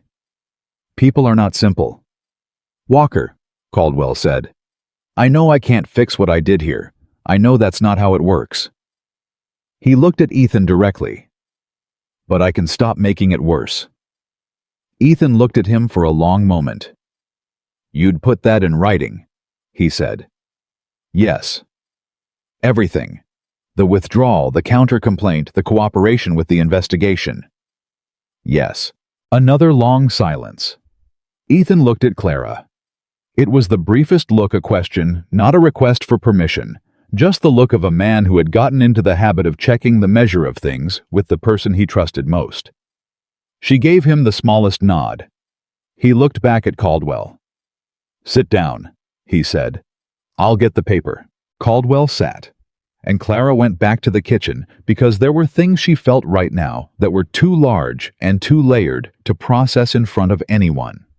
Things about justice and its imperfect human shapes, about people being not simple, about the particular mercy of a 12-year-old girl who had asked her father a question at the right moment. She stood at the stove, and she put her hands on it, and she breathed, and she let herself feel all of it, the months of it, the work of it, the fear she'd never let herself show, and the anger she'd managed into action, and the grief she'd carried forward, and the love she'd poured into every meal in this kitchen for people who needed it. She was still standing there when Tommy came in with the particular face he had when something big had happened that he was still processing. Did you see that? He said. I heard most of it, she said. He just gave up, Tommy said. Not exactly, she said. He chose something. Tommy thought about this. His daughter, he said. Yes. That's... He searched for the word. That's real, he said. Yes, Clara said. It is. Caldwell's written withdrawal reached Webb within the week. The formal dropping of the counter-complaint meant that the sabotage investigation moved forward without obstruction, and 2 months later, Belk and the other 2 men received the legal consequences of what they'd done, and the investigation into Judge Marbury's relationship with Caldwell produced enough material that Marbury resigned his position quietly in March. The North Road survived the winter, and Black Pine Lodge survived it with 30 fewer crises than any previous year on record, which Doyle mentioned to Ethan in the spring, in the specific tone of a man who was noting something for the official history. Spring came. The way spring always came in the mountains. Not gently, not all at once, but in arguments. Warm days fighting cold days, the snow retreating and then reasserting, and then retreating again for good. And one morning, Clara walked out of the kitchen, and the air smelled like something alive and wet and new. She stood on the porch. Hobbs was doing something to the railing he'd been meaning to fix all winter. Tommy was bringing wood from the pile with the steady rhythm of a young man who had found his footing. Ethan was at the stable doing the morning work, moving with the unhurried competence of a man in a place he understood completely. The letter from Garrett the baker in Durango was still in her apron pocket. Not the original, she'd put the original in the small box where she kept her father's things, but she'd copied out the last line on a smaller piece of paper, and she kept it in her pocket because some things needed to be close. Your father would be proud. She pressed her hand against the pocket and felt the folded paper inside it, and she talked to her father the way she still sometimes did, not out loud, not formally. Just the interior conversation of a person who learned from someone they loved and carries that person's voice as a permanent part of their own thinking. I'm here, she told him. I found it, the place you said would exist, place you said. She heard Ethan's boots on the porch steps before she saw him. She'd learned his footstep the way you learn things about people when you live close to them and pay attention. The particular sound of him, the particular rhythm. He came and stood beside her on the porch. He looked at the morning. She looked at the morning. Ryder came in an hour ago, he said. Man on his way north. He'd heard about the lodge from some hunters out of Durango. A pause.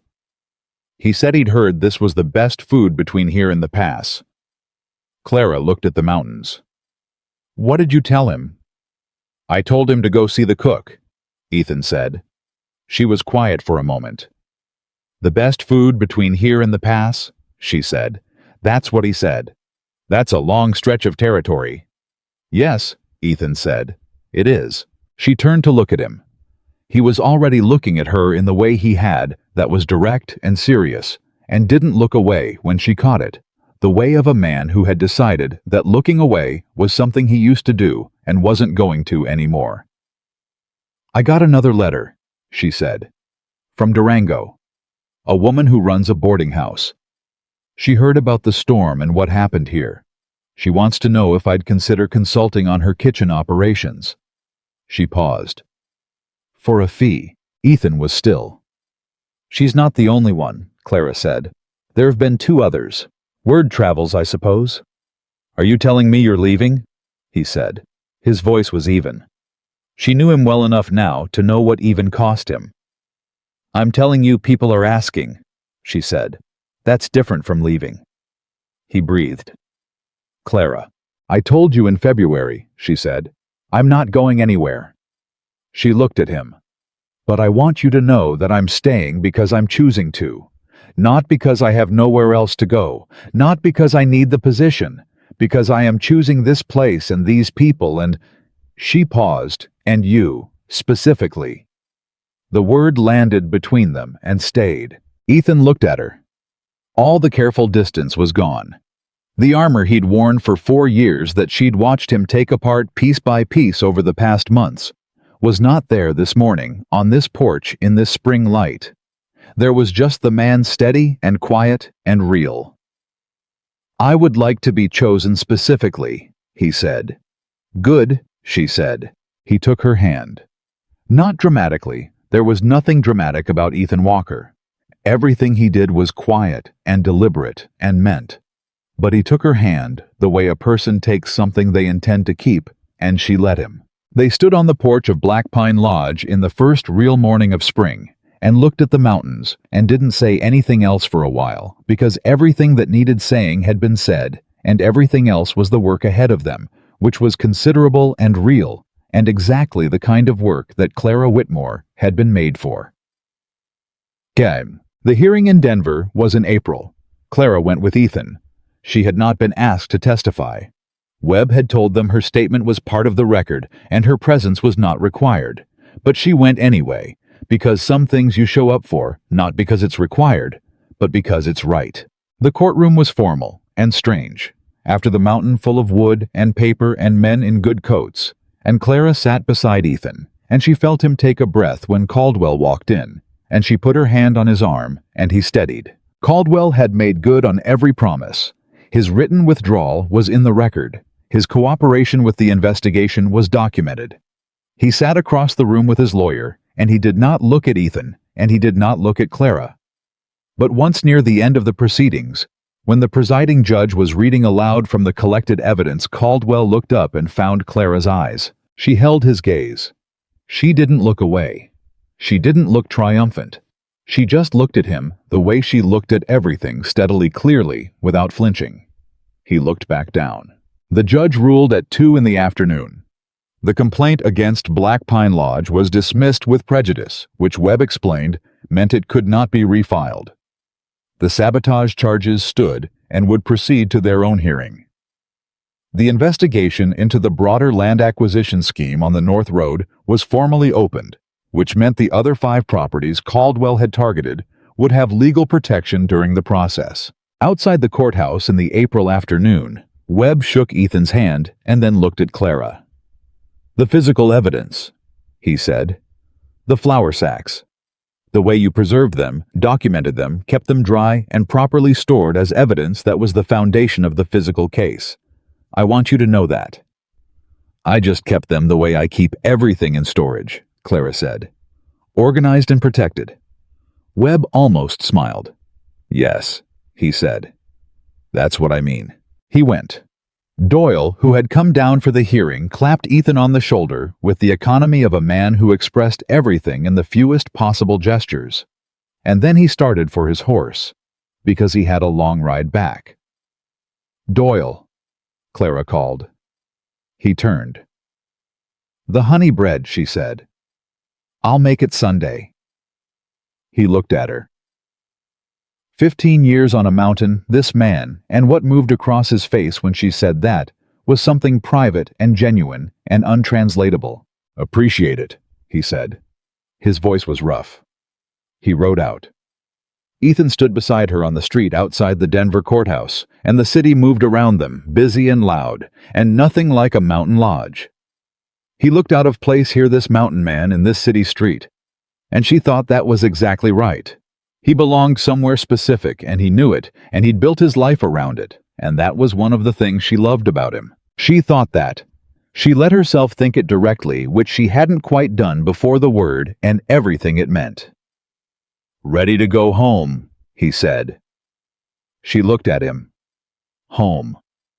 She had spent 7 months looking for the thing that word was supposed to mean after her father, after the closed doors, after the turned-away eyes and the cold calculations, and the particular loneliness of a person who is seen only as what other people assume rather than what she is. She had found it in the most unlikely of places, which was also the only place it had ever made sense to look in the middle of work that mattered, surrounded by people worth feeding, chosen by a man who looked at her and saw exactly who she was and called it enough, more than enough. "Yes," Clara Whitmore said, and she meant it all the way down to the bedrock of herself, the way her father had taught her to mean things, the way a woman who had never once stopped moving finally comes to rest in the place that was always waiting for her, sure and solid and entirely, undeniably her own.